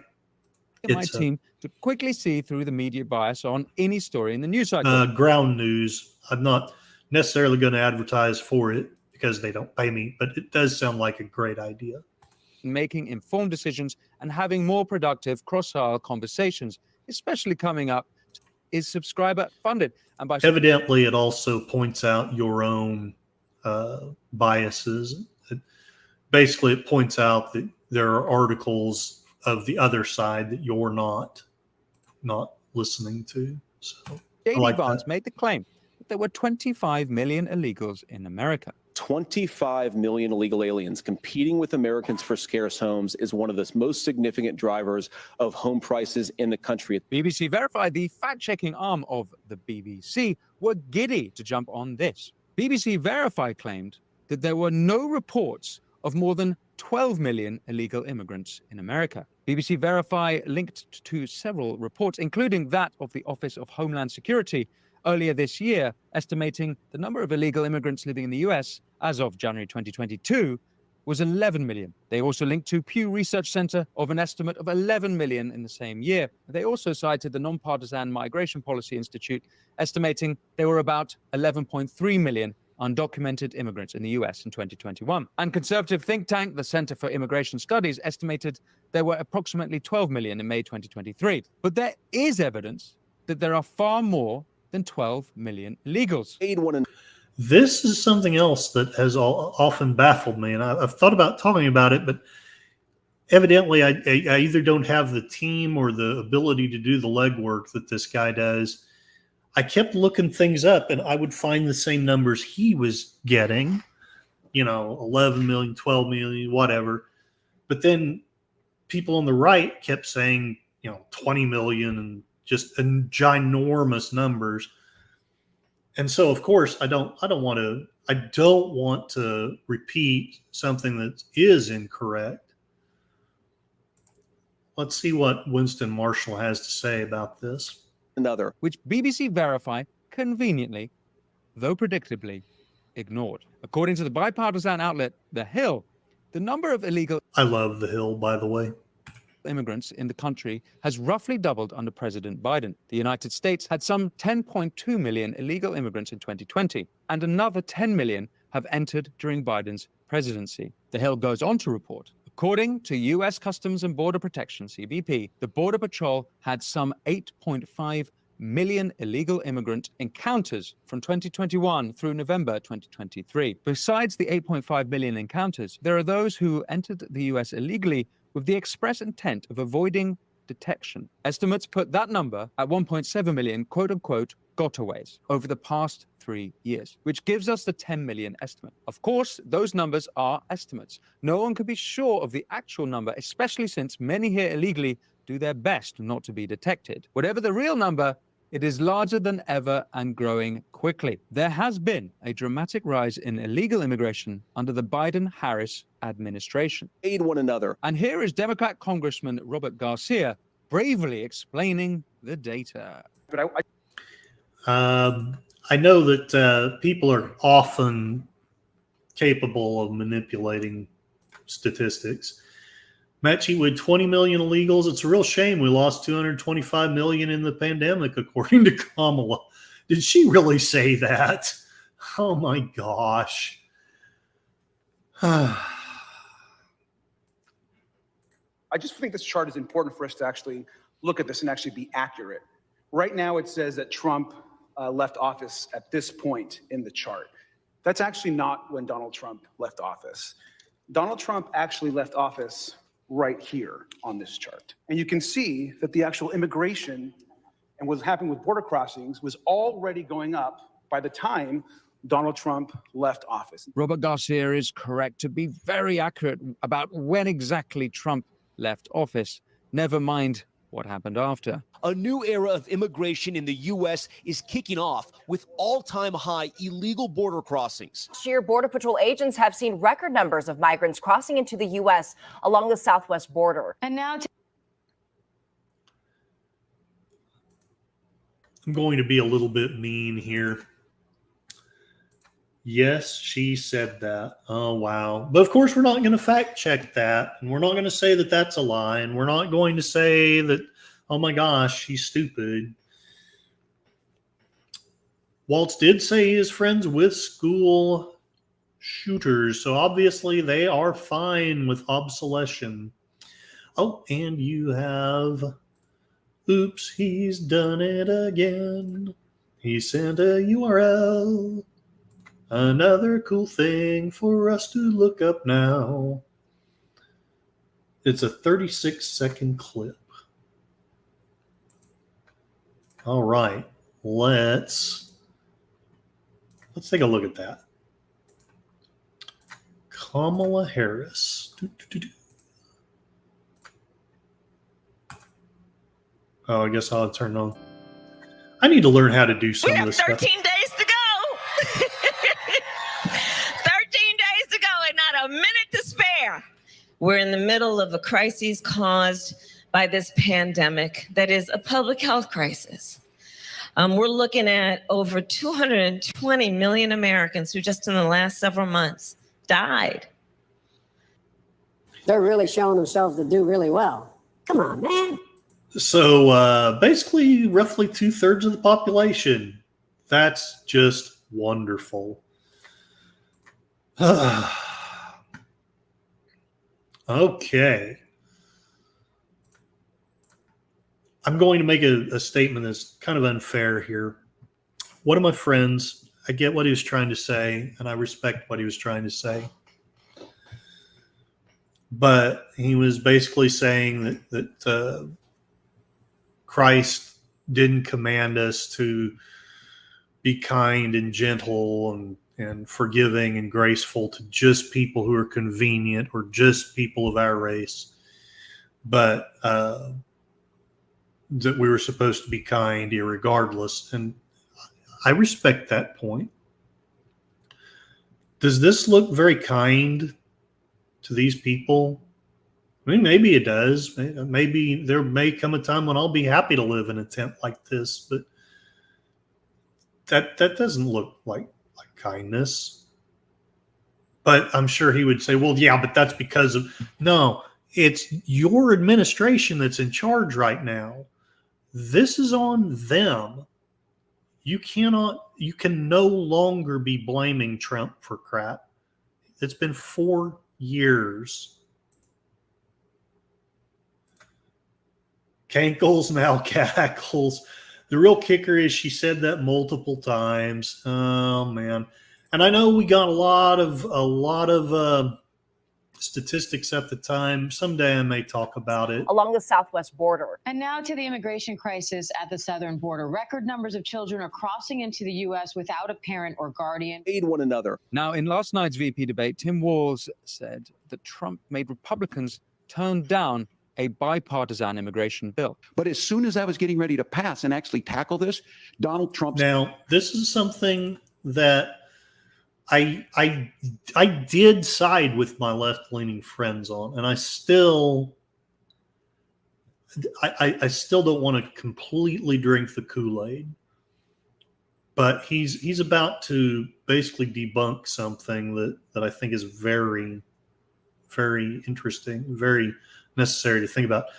Matt Chewood, I'm not sure Christ wanted us to be gentle and kind at all. It's not loving to be gentle and kind to someone that needs to hear hard truths. That is correct. And frankly, I mean, he overturned the tables in the temple. I mean, he was willing to not be gentle. Said no, told them to vote against it because it gives him a campaign issue. This was a reference to the Schumer-Langford border deal from earlier this year, revived again in the summer. Democrats say— Now, I know this is the point where I want to side, at least somewhat, with my left-leaning friends.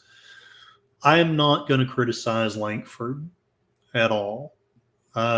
He tried to reach across the aisle.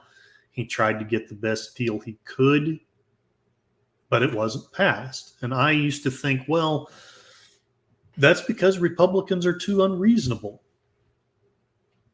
Matt Chewood, each circumstance should be evaluated. My professor said, he said many bad things to bad people. Calling religious people brood of vipers, it's not a happy-go-lucky word. Agreed. Say that Trump deliberately turned against the bill because he wanted it to be a campaign issue. But let's look at some of its details. Increased green cards by 50,000 a year, work permits for adult children of H-1B holders, immediate work permits to every illegal alien released from custody, taxpayer-funded lawyers to certain UACs and mentally incompetent aliens, 5,000 migrants per day allowed into U.S., and restricts parole for those who enter without authorization between ports of entry. So it could be, in fact, that it was a terrible bill. But to the question of criminality amongst illegal immigrants.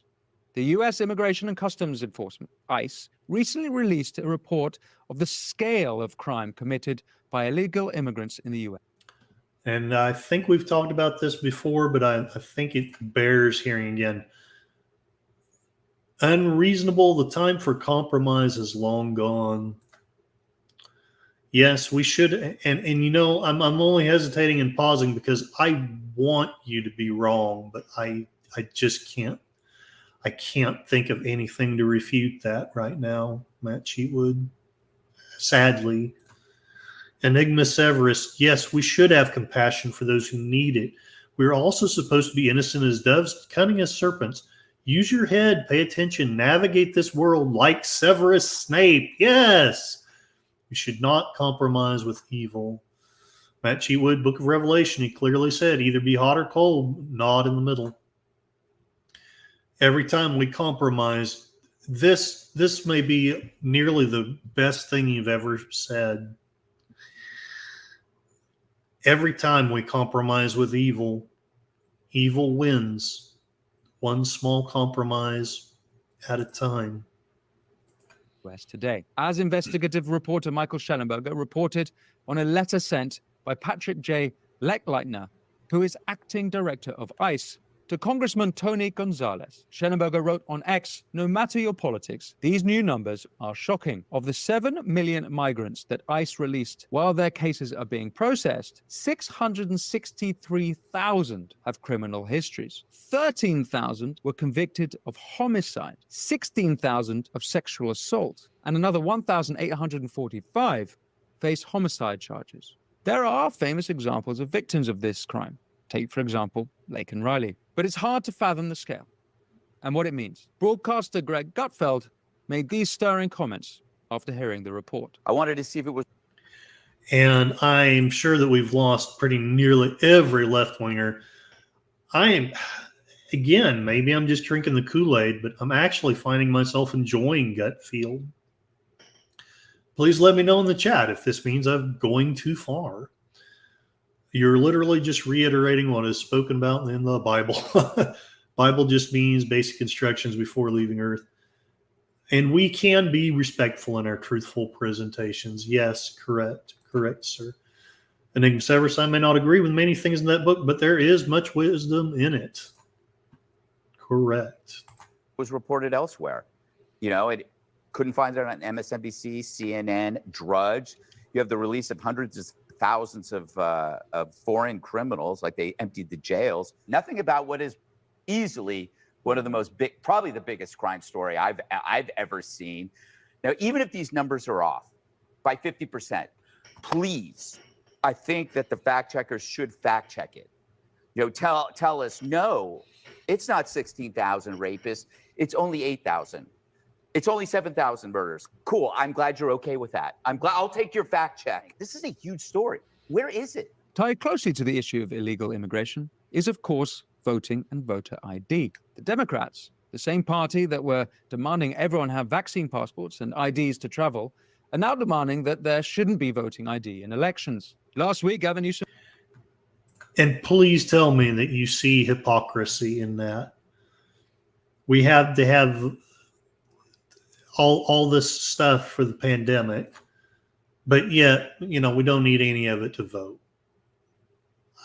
I don't want to get too uppity and hateful about it because I don't really want to go back to those, you know, evil Jim Crow days. And, you know, if you were a certain color or a certain ideology, no matter what you did, you wouldn't be allowed to vote. I don't want to go back to that by any stretch, but you're just telling me, frankly, just be a citizen. That alone would be a vast improvement.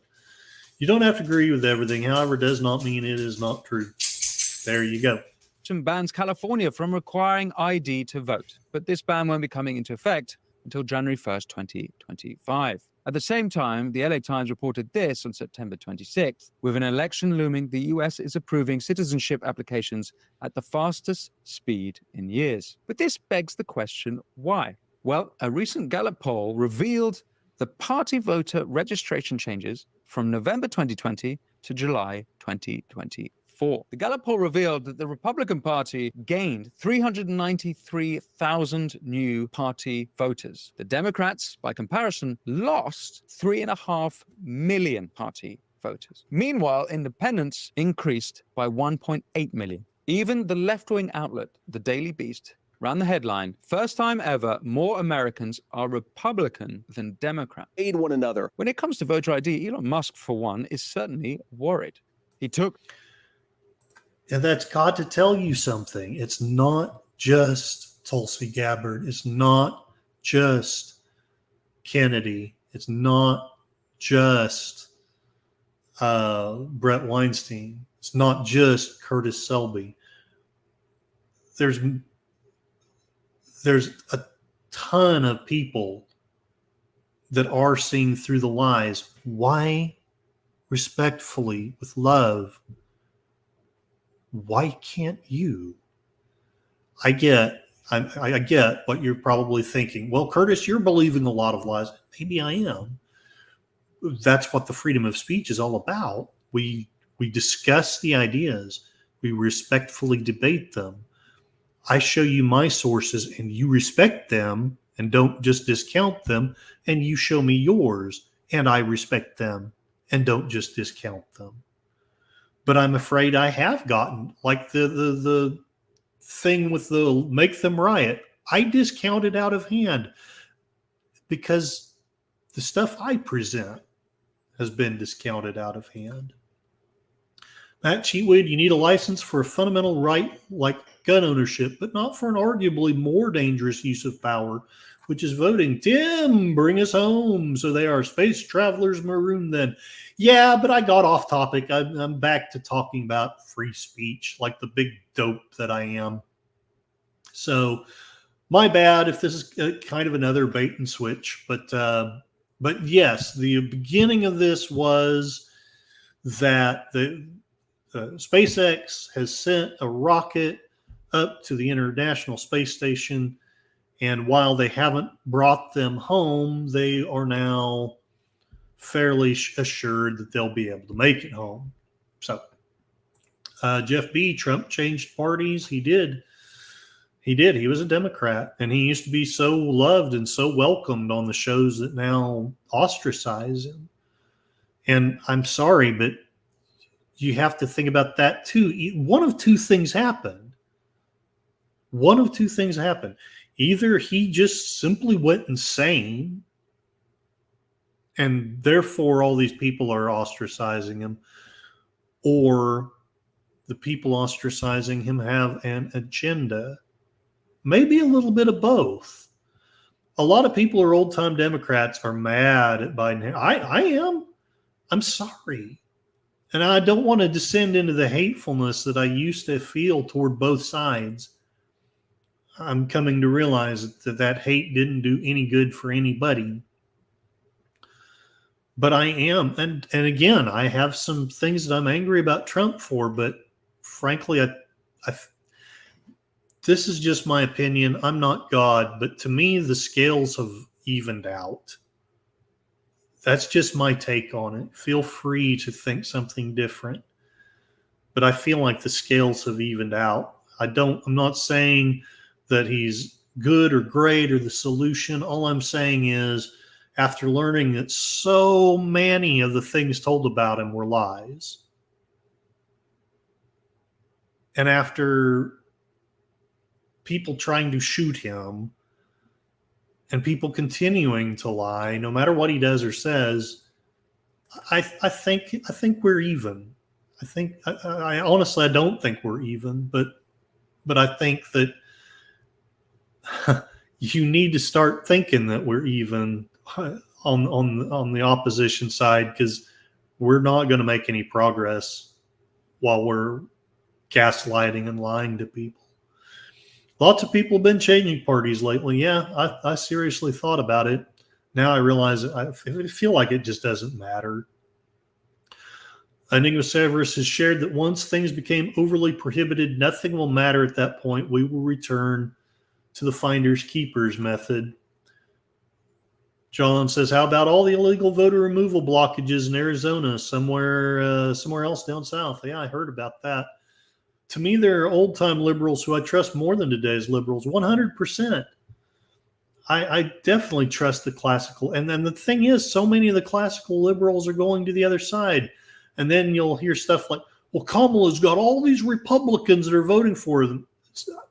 Look, I haven't taken a great look at that list, but a lot of the names on it are people that I feel are nearly as discredited as Kamala and Biden. I was a Democrat. The parties flip-flopped in my mind from when I was younger. Hail, Tim! Get where you're coming from. The Republicans used to be about big business and small government. Yeah. To me, Trump is from New York, so you know what type of mind he has. He tells it like it is. Sometimes you need to hear the truth. No beating about the bush. Now the Democrats are about big businesses, corporation, and bigger government. Basically, fascism. Oh, not wrong. I mean, again, I know I'm hopping up and down about them demonizing us, but let me skip ahead to the end. You're both sexist and racist. Parody video. I, Kamala Harris, and your He's talking about how Governor Newsom banned parody because of this video, which is parody. It's AI. You can say it's unfair if you want, but banning it, really? Democrat candidate for president. I was selected because I am the ultimate diversity hire. I'm both a woman and a person of color. So if you criticize anything I say, you're both sexist and racist. Just as he's worried about voter ID, Elon Musk was also worried about censorship in California, that this will happen nationwide if Dem big government machine is given another 4 years, as sure as night follows day. So where does that leave us? Tim Walz and the Democrats are unapologetically calling for more censorship and infringing on the First Amendment. Curiously, voter ID is being phased out for the first time ever, just as more Americans identify as Republican rather than Democrat. And despite what the Democrat establishment like to think, the crime statistics from illegal immigrants, as published by ICE, reveal a worrying state of affairs in America. But at least we can rely on the mainstream media spreading misinformation. Good old BBC Verify. We will continue to... All right. One more video I'm going to look at, and then we'll call it a stream. It's like how they never heard of the Streisand effect. Correct. All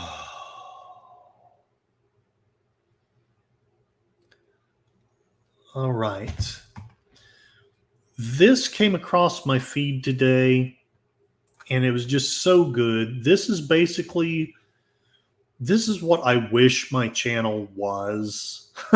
So I'm trying to do what this guy does, but he does it much better. We're not going to get through the whole thing, but I'm going to try to at least go through some of the points.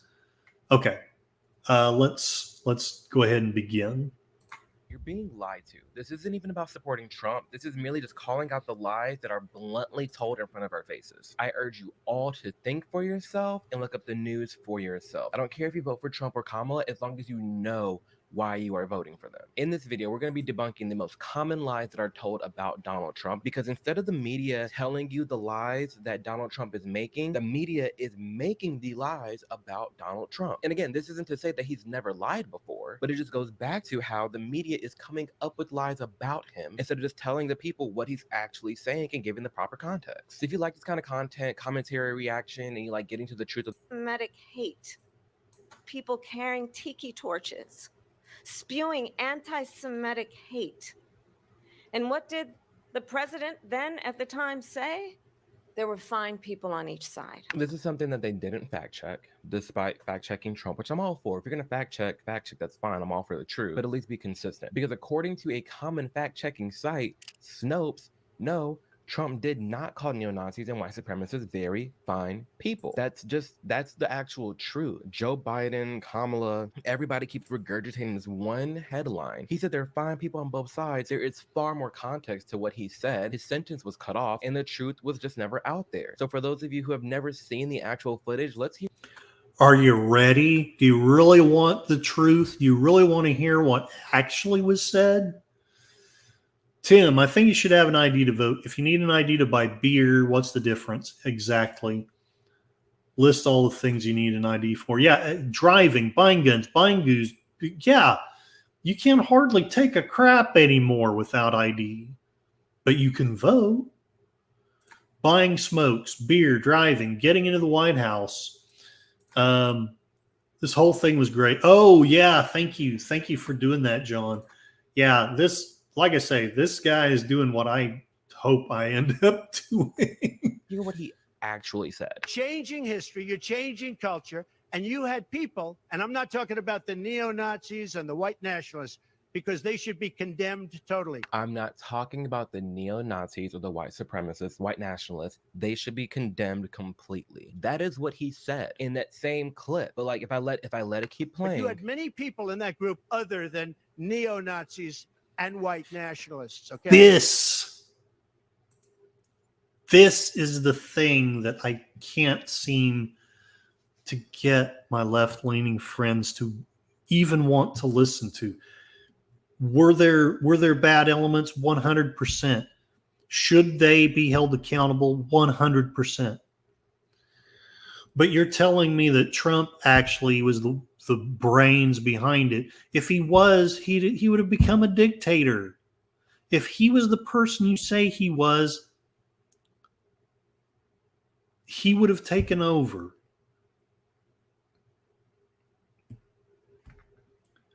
Getting a loan, house, credit, taking a plane, you will need an ID.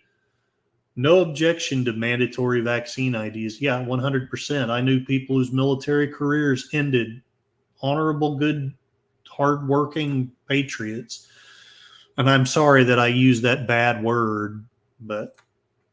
And the press has treated them absolutely unfairly. Now, in the other group also, you had some fine people, but you also had troublemakers, and you see them come with the black outfits and with the helmets and with the baseball bats. He called it out for what it is. He said there were very bad people on the right that need to be condemned. The white nationalists and the Klansmen, all them people, he said that's stupid. That needs to be condemned. And he also said the Antifa and the people dressed in all black, they need to be condemned too. There were fine people on the right side that just wanted to maintain our nation's history and have these statues and it's whatever. There were fine people on the left who said, I want the statue down. It's hurtful to my ancestors. Regardless, there were fine people on both sides, but it's clear with the full context. Trump never said that the Klansmen and the white nationalists were very fine people. He said they should be condemned. That's the actual truth. Speaking of racism in Charlottesville, let's get right into he's racist against black people. Okay, this is one of my other favorite ones. One of my friends posted today that Trump is a bigot.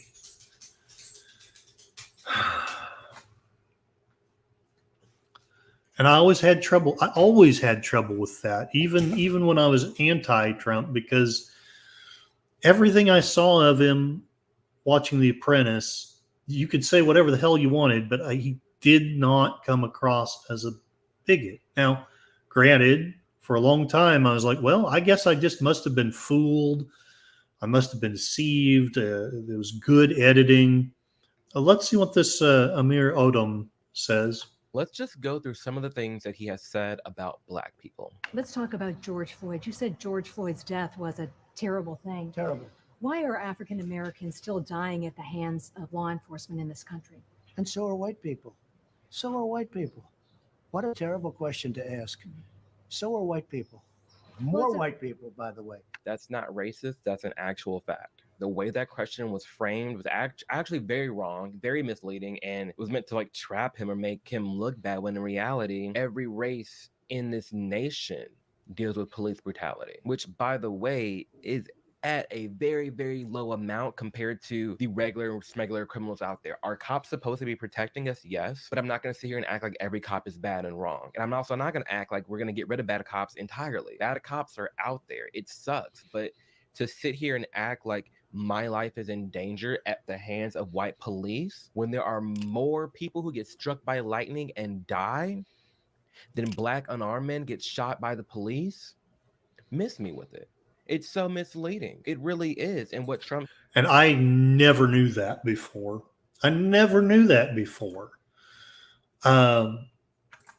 More projection by the left. Most of them are so bigoted, yet unable to see their own hypocrisy. Yes, bingo, 100%. Now, I do take some issue with the way Trump answered.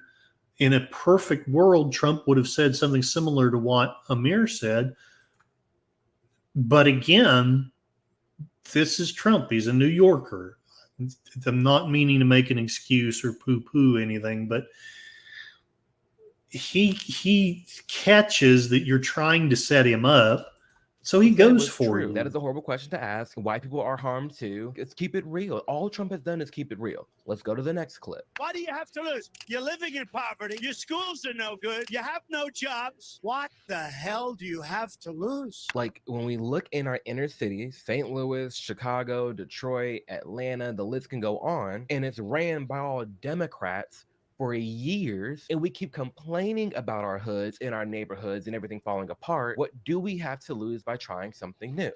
That's all he was saying. I don't see the problem. What racist invites over 200 black people to hang out with him at his house? Because again, I was there. I told you, I've been about this. I've been there multiple times. I've dapped up with Trump. And I can assume that my left-leaning friends will now discredit this video. He's obviously a Trump supporter. It means that we must discount everything that he says. It's all wrong. It's all lies. It's all crap. I've lost track of the many times I've seen the left accused the right of doing what the left is actually doing. To me, there is a right way to protest. The minute you start breaking things, all bets are off. I would agree with that. Sad thing, my first comment, oh, I'm sorry. Freaking, I love you, YouTube, but censorship is not cool. I'm just saying. I don't mean to break the guidelines or nothing, but all the worst slums in the U.S. are run by Democrats for multiple generations. Now, that probably sounds racist, but let's see what this man says. I've never gotten a racist and bigoted vibe. People kept telling me that he was so racist and so bigoted. So what did I do? I went to the man's house to go and meet him.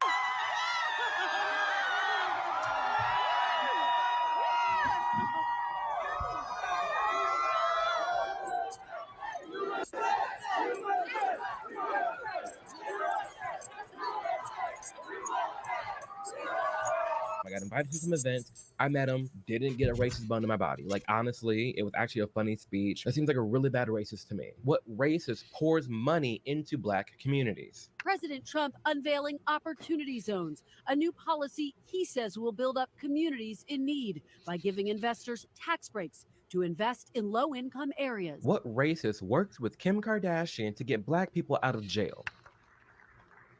It really is such an honor to be here today, so thank you. And please remember, Kamala, and if I have to, I will dig this up for you, but she was putting fellow black people into jail for just smoking marijuana. Well, she was a marijuana smoker herself. I actually subbed to him. I did too. Man, it was just, this was so good. And I was going to do something else, but I decided I have to share this. This has to be the way I end the video. And I know I've only got about maybe a half hour to go. I can't get through all of this, but I'll try to hit the highlights. My whole journey with criminal justice reform. What racist meets with the founder of BET, Black Entertainment Television, to discuss racism and ways to be a better person and ally to the black community? I came away from that meeting understanding that President Trump is committed to reaching out to African Americans. And in the course of my conversation with them, we talked about a number of issues, if implemented by President Trump and his administration, will demonstrate that African Americans have something to gain by establishing a common ground with President-elect Trump and his administration. Actions speak louder than words. And all these actions that Trump is doing for the black community, I don't understand how people keep pinning him as a racist when he actually is the worst racist out there. Project 2025. You're going to hear. I'm going to skip the Project 2025 one because we already talked about that on a previous stream. Basically, with respect to my friends, it has nothing to do with him or his policies. And about 70%, 80% of what has been spread about even that project is a lie. Anybody with half a brain would be looking at how the Greenwood District in Tulsa became Black Wall Street.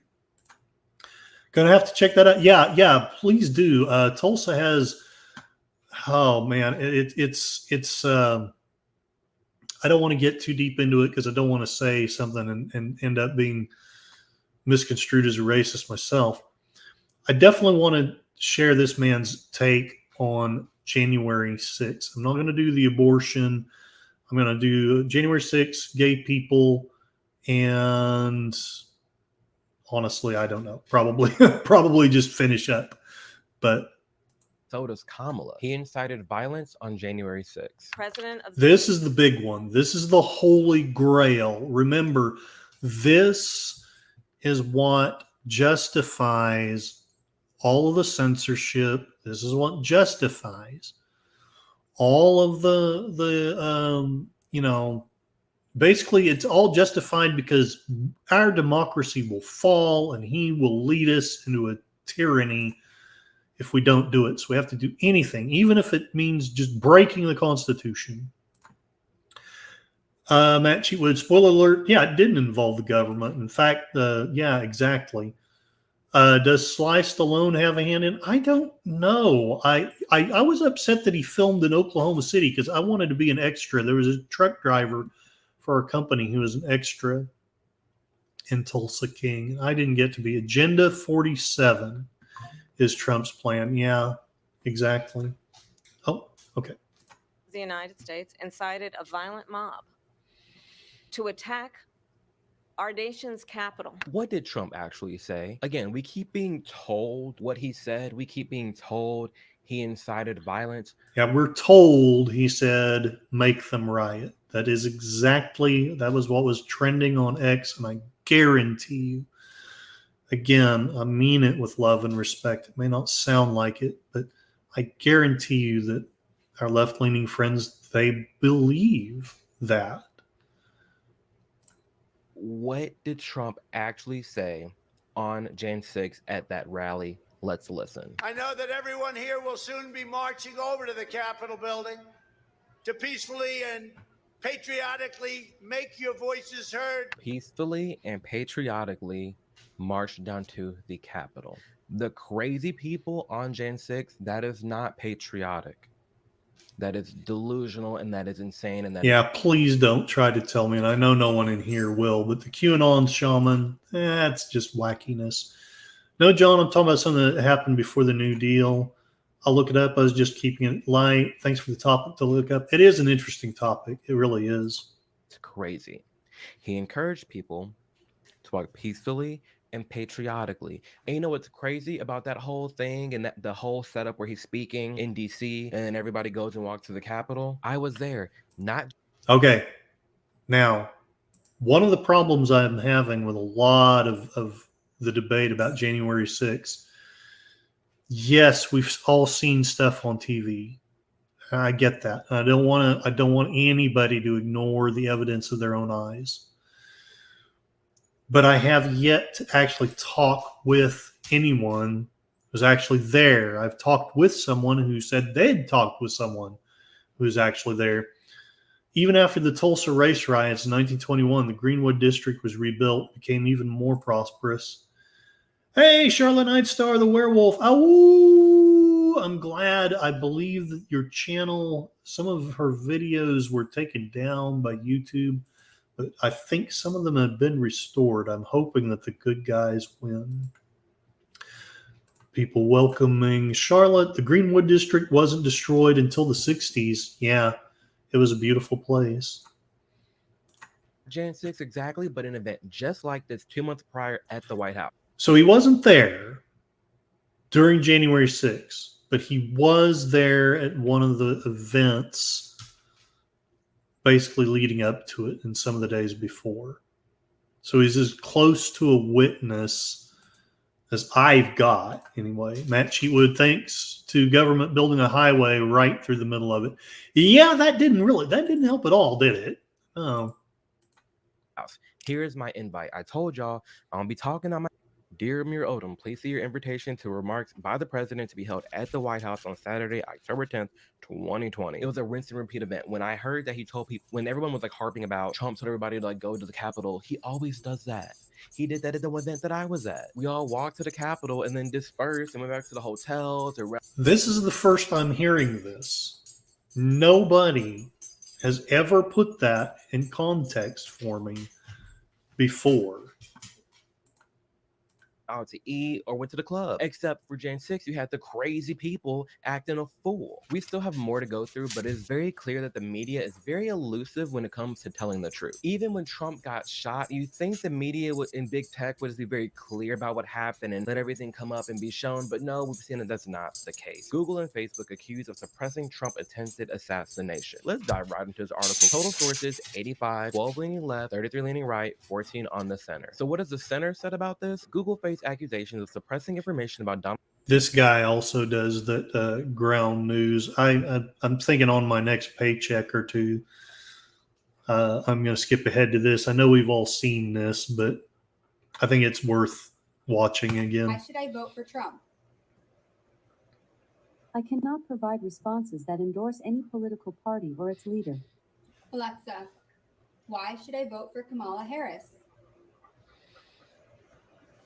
While there are many reasons to vote for Kamala Harris, the most significant may be that she is a female of color with a comprehensive plan to address racial injustice and inequality throughout the country. We know, and we've seen it for years now, this constant bias. What is the right saying about it? Well, New York Post, okay, yeah, leans right. Woke tech giant Google censors Trump and backs Harris. Google was accused of skewing search results relating to Republican president candidate Donald Trump in favor of Dem rival Kamala Harris. And what's crazy is that we've all seen this, and the left isn't even denying it. You go back to what the left is saying. Remove your tinfoil hats.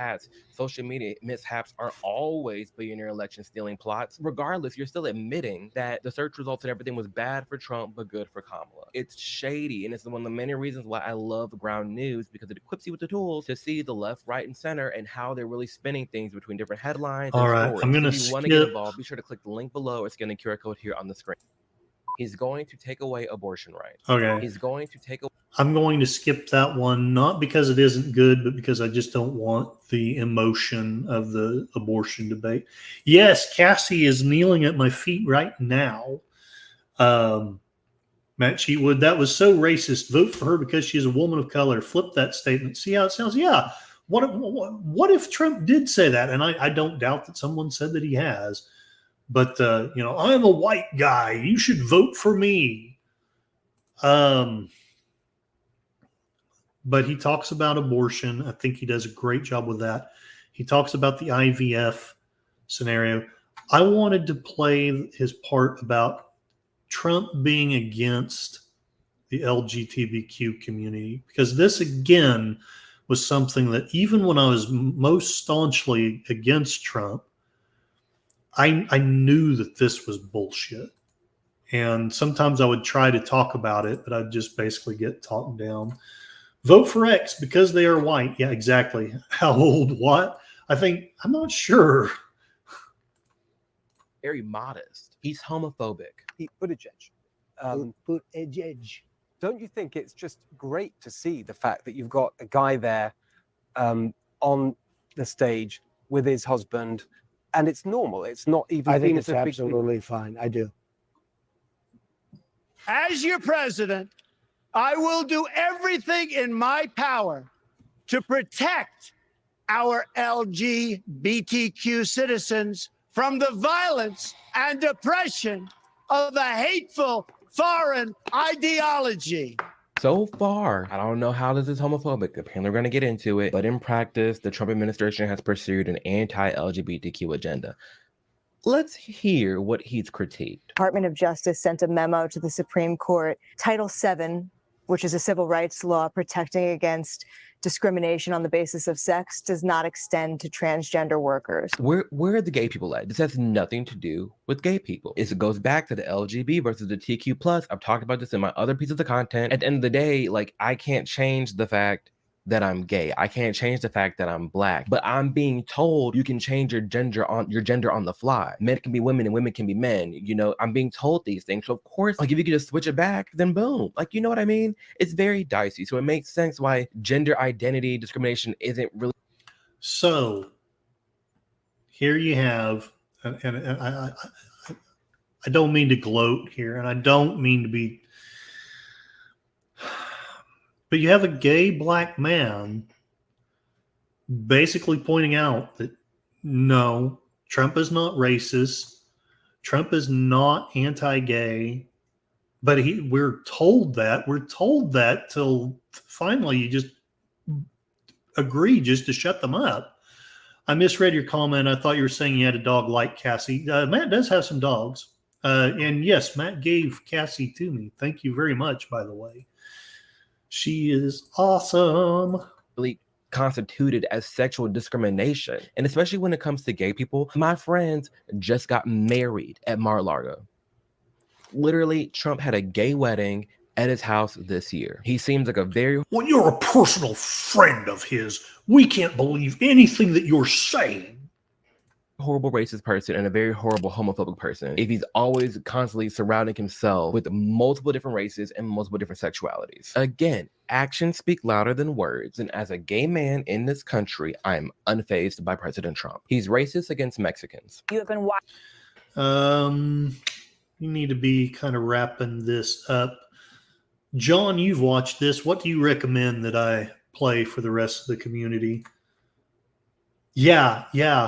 I enjoy your short videos of you taking her for a walk. I'm glad. I just thought maybe I should go back to producing some shorts, and those seem to be the easiest and frankly the most fun things to do. So, Hispanic people, the coronavirus. Okay, again, go ahead and watch whether or not he's racist toward Hispanic people. I think he has a great point on that as well. But I'm going to skip to the corona because, like I say, that's one of my big three nails in the coffin. Man, he downplayed COVID. I want y'all to look at this real quick.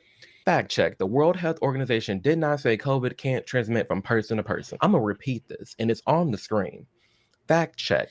The World Health Organization did not say COVID-19 can't transmit from person to person. Cool. So what did they say? Preliminary investigations conducted by the Chinese authorities have found no clear evidence of human-to-human transmission of the novel coronavirus 2019-nCoV identified in Wuhan, China. That is from the WHO. Listen, Trump downplayed COVID, Trump COVID this, Trump COVID. The people we were supposed to be listening to didn't get anything right at all either. No one's being real or consistent. You got Pelosi talking about come outside, come to Chinatown, everything's all fine and dandy. You should come to Chinatown. Precautions have been taken by our city. We know that there's a concern about tourism traveling all throughout the world, but we think it's very safe to be in Chinatown and hope that others will come. Just phone. Pelosi is a person that I find myself tempted to demonize. Underpaid assistant. Yes. Actually, she's my overpaid assistant, which is a joke because, thank you very much, Charlotte. LOL. This whole video is just proving my point of the left accusing their opponents of doing what the left is actually doing. Agreed. Totally agreed. Thank you so much, Charlotte. It's good to see you. All right. And everybody was getting mad at him calling it the China virus. I'm sorry. Have you ever heard of the West Nile virus? Is that not a thing? Have you heard of the Spanish flu? We've always named flus and sicknesses from the country origin, not every single one, but it has been common. To pin that on Trump and the media keep calling him racist and a bigot for that, as if the West Nile virus and Spanish flu aren't a thing that we study in school. I'm telling y'all, you really need to think for yourselves. Do not be lied and misled about this damn man. Is he crazy sometimes? Don't be lied to and misled. Doesn't mean you have to vote for him. It doesn't. Doesn't mean you have to like him. It doesn't mean you have to believe everything that he says. But please stop believing. Please stop believing the lies. Do the research. It is here to be found. Sometimes yes. Has he lied? Sometimes yes. But these are the most this list, where there's more. This is the prominent list of the top key things that he's always been lied to about, and it's all being debunked right now. And I'm not just talking out my hoo-ha. It's coming from Trump himself. They're lying about the things that he's saying, y'all. Trump told people to take ivermectin and horse dewormers. The truth is, ivermectin, which is not only a drug for horses, there is a human-grade ivermectin, has worked for the same amount of people in my life as the same amount of people who got the vaccine and then still got COVID. At that, there's such thing as Advil for horses. So now just because you take an Advil, you take a horse medicine? No, that's not how this works. Why crap on— I love the way this guy thinks. Anyway. Someone medically for doing something that's worked for them and that was prescribed to them by their doctor. The same people that's constantly saying Trump is lying, Trump's a bigot, Trump spreads misinformation is the same group of people that was misled and wrong about everything regarding 2020 and COVID. Not just protecting themselves, but reducing their transmission to other people and allowing society. I am not fond of Bill Gates. Not after the pandemic, anyway. To get back to normal. We can kind of almost see the end. We're vaccinating so very fast. Our data from the CDC today suggests, that vaccinated people do not carry the virus, don't get sick. Getting vaccinated and getting a booster shot when eligible can save your life and protect you and your family and friends. Oh, he's an MD. We must believe him. From getting seriously ill and spreading infection. What do you think the probability is? 80%? Personally, I think it's 100%. I think that there's a reduction in transmission. That's when I started to call bullshit on this stuff. You know how I end my podcast with life is pain, and anyone that tells you otherwise is trying to sell you something. Anyone that tells you something is 100% effective. I mean, I can think of some examples of things that are 100% effective, but frankly, none of them are things I can repeat on YouTube. Nothing, no medicine, no study, no nothing. Unless maybe you do a study of, let's see if you're still alive after your next breath, and lo and behold, these people are always alive after they breathe. I mean, something really ridiculous. Nothing's ever 100% effective. And I would try to point that out, and people would be like, well, yeah, it's close enough. Oh, okay. COVID if you have these vaccinations. We have all the vaccines. I am also not fond of Fauci. I'm going to read a book about him soon. It's Kennedy's book. I will probably be doing some talks about him. Hopefully YouTube will quit censoring those topics. Love you, YouTube, but please stop censoring these topics. We just need our people to take it. A, for their own protection, for the protection of their family, but also to break the chain of transmission. You want to be a dead end to the virus. So when the virus gets to you, you stop it. You don't allow it to use you as the stepping stone to the next person. Now we know that the vaccines work well enough that the virus stops with every vaccinated person. A vaccinated person gets exposed to the virus does not infect them. The virus cannot then use that person to go anywhere else. These are the same people who put all this control in 2020 who this pisses me off so much. I love this guy. Lied to our faces about this non-stop. They lied. They were wrong. Completely wrong. 110% wrong. And we're all trusting these same people to tell us the facts about Kamala versus Trump. You got me messed up. I really hope that this video has been helpful for you today and that you share this with all your friends and family. All right. So there it is. Debunking the biggest lies told about Trump. Hoping that in conjunction with some of the stuff that we've talked about previously, likely no left-winger will listen to it. I understand. We all want to believe that we're right, and I get it. I do. There's a lot of things I've wanted to believe. I believe that Cassie is a good girl. John, I honestly thought that was Bill Nye, the science guy at first, that PhD. I mean, he has been in the news for spouting BS. Yeah. I think Nye has an engineering degree. I can't remember what degree he has. There it is. I know I did a bait and switch. Hopefully you'll forgive me. I need to probably stop doing that before it irritates people. But basically, the long and the short, SpaceX has sent up a rocket to save the astronauts. Boeing, in its corruption, was not able to do so. There's massive differences between the way X reports things and the way the basic media reports things.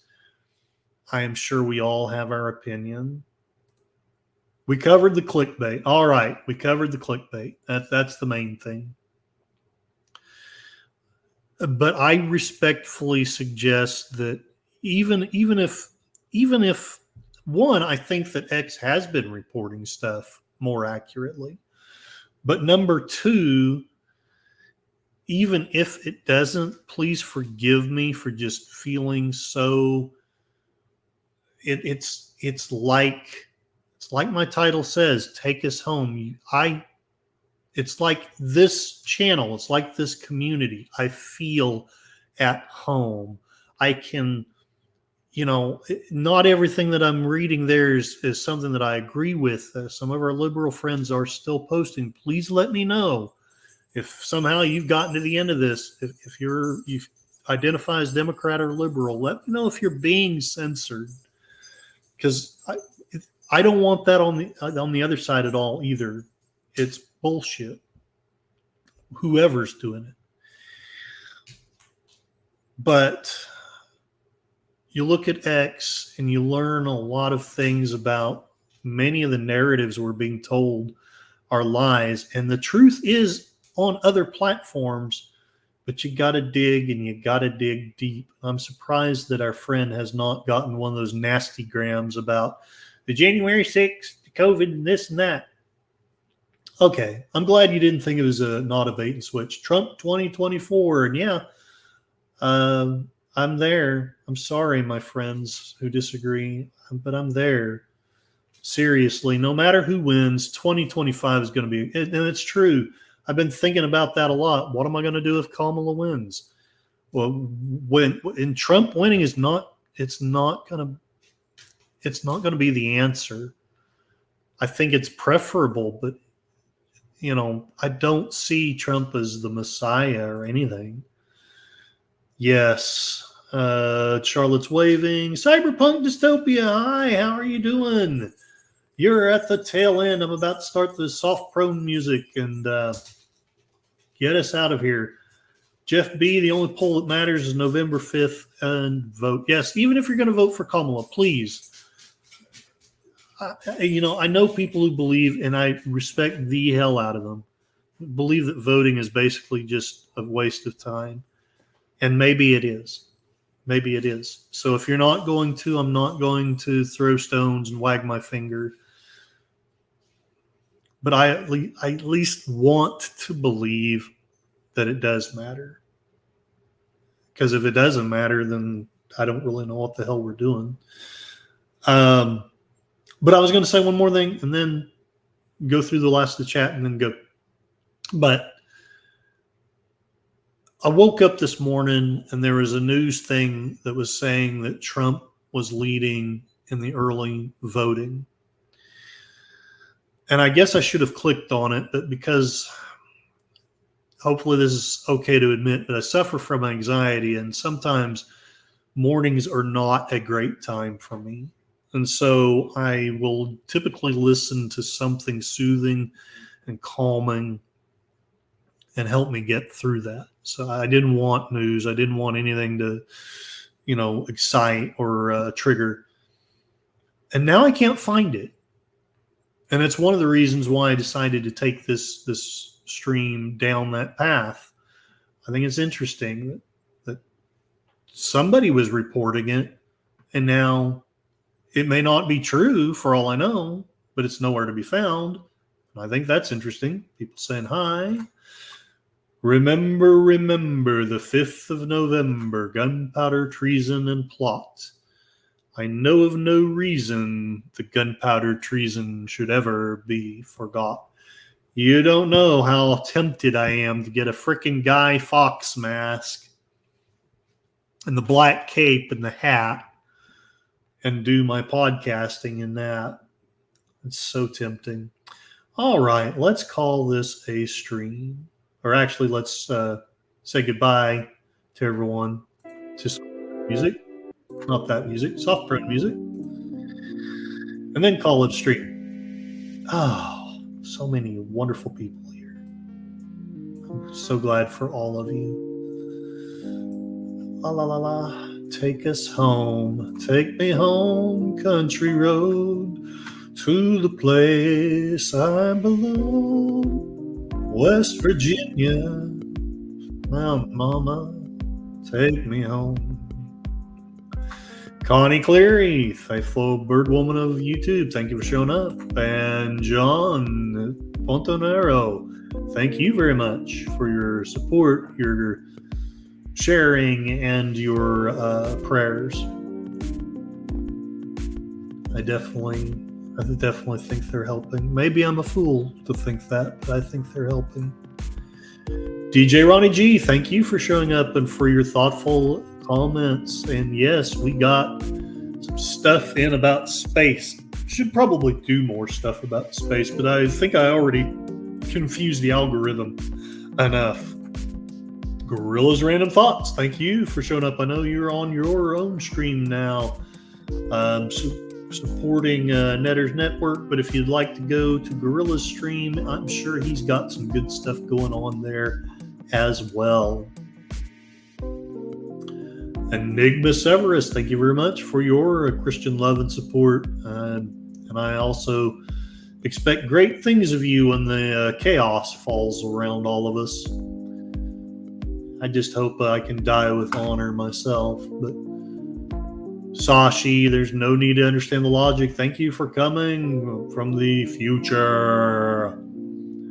Jeff B, thank you for showing up and for your kind comments. Kimmy Kidd, thank you for coming from all the way from Britain. I hope you learned a little bit or were entertained, and if not, I'm sorry. Kimmy Kidd tries to keep an open mind. I know. I hope most of us do, but as you said, we can't please everybody. That is correct. Matt Cheatwood, thank you for showing. Thank you for your support. Thank you for Cassie. Thank you for everything. You're a wonderful person. I don't know enough about God, but I'm pretty sure God loves you, whatever God may be. May not feel like it at times. All right. Have I missed? Yes, Tim. Thank you very much for coming and having the kind comment. A lot of people, old-time Democrats, yeah, because they fought so hard for free speech and they fought so hard for liberty. That's what liberal was supposed to be about.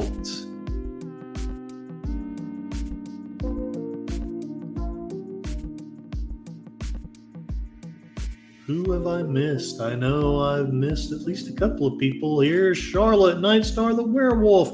Awoo! I'm glad that your channel and that your life is going well. And I think there's one more. Yes, Cyberpunk Dystopia. Howdy, howdy. You always have those confusing avatars, but I am so glad that you made it here. I'm at least 50% sure a Guy Fawkes mask would foil face recognition. Yeah, maybe. Might make my face easier to look at anyway. Thank you for liking the stream. Thanks for the stream. Thank you very much, Jeff B. I love you guys. I love this community. I'm going to give my spiel and let us all go to Netters. I'm not going to make it very long because I got a sales meeting tomorrow, but I'll at least want to show up, leave a comment, listen to a little bit of it, leave it on the background. It's been said that life is pain, and anyone telling you otherwise is trying to sell you something, as I suggest anyone who tells you that something is 100% effective is usually trying to sell you something. And that's true. I am here trying to sell you something. I'm trying to sell you on the idea that liberty is better than tyranny, that freedom is better than slavery. You, in fact, are intelligent enough and wise enough to be able to run your own life. You do not need big governments or big corporations telling you how to do that.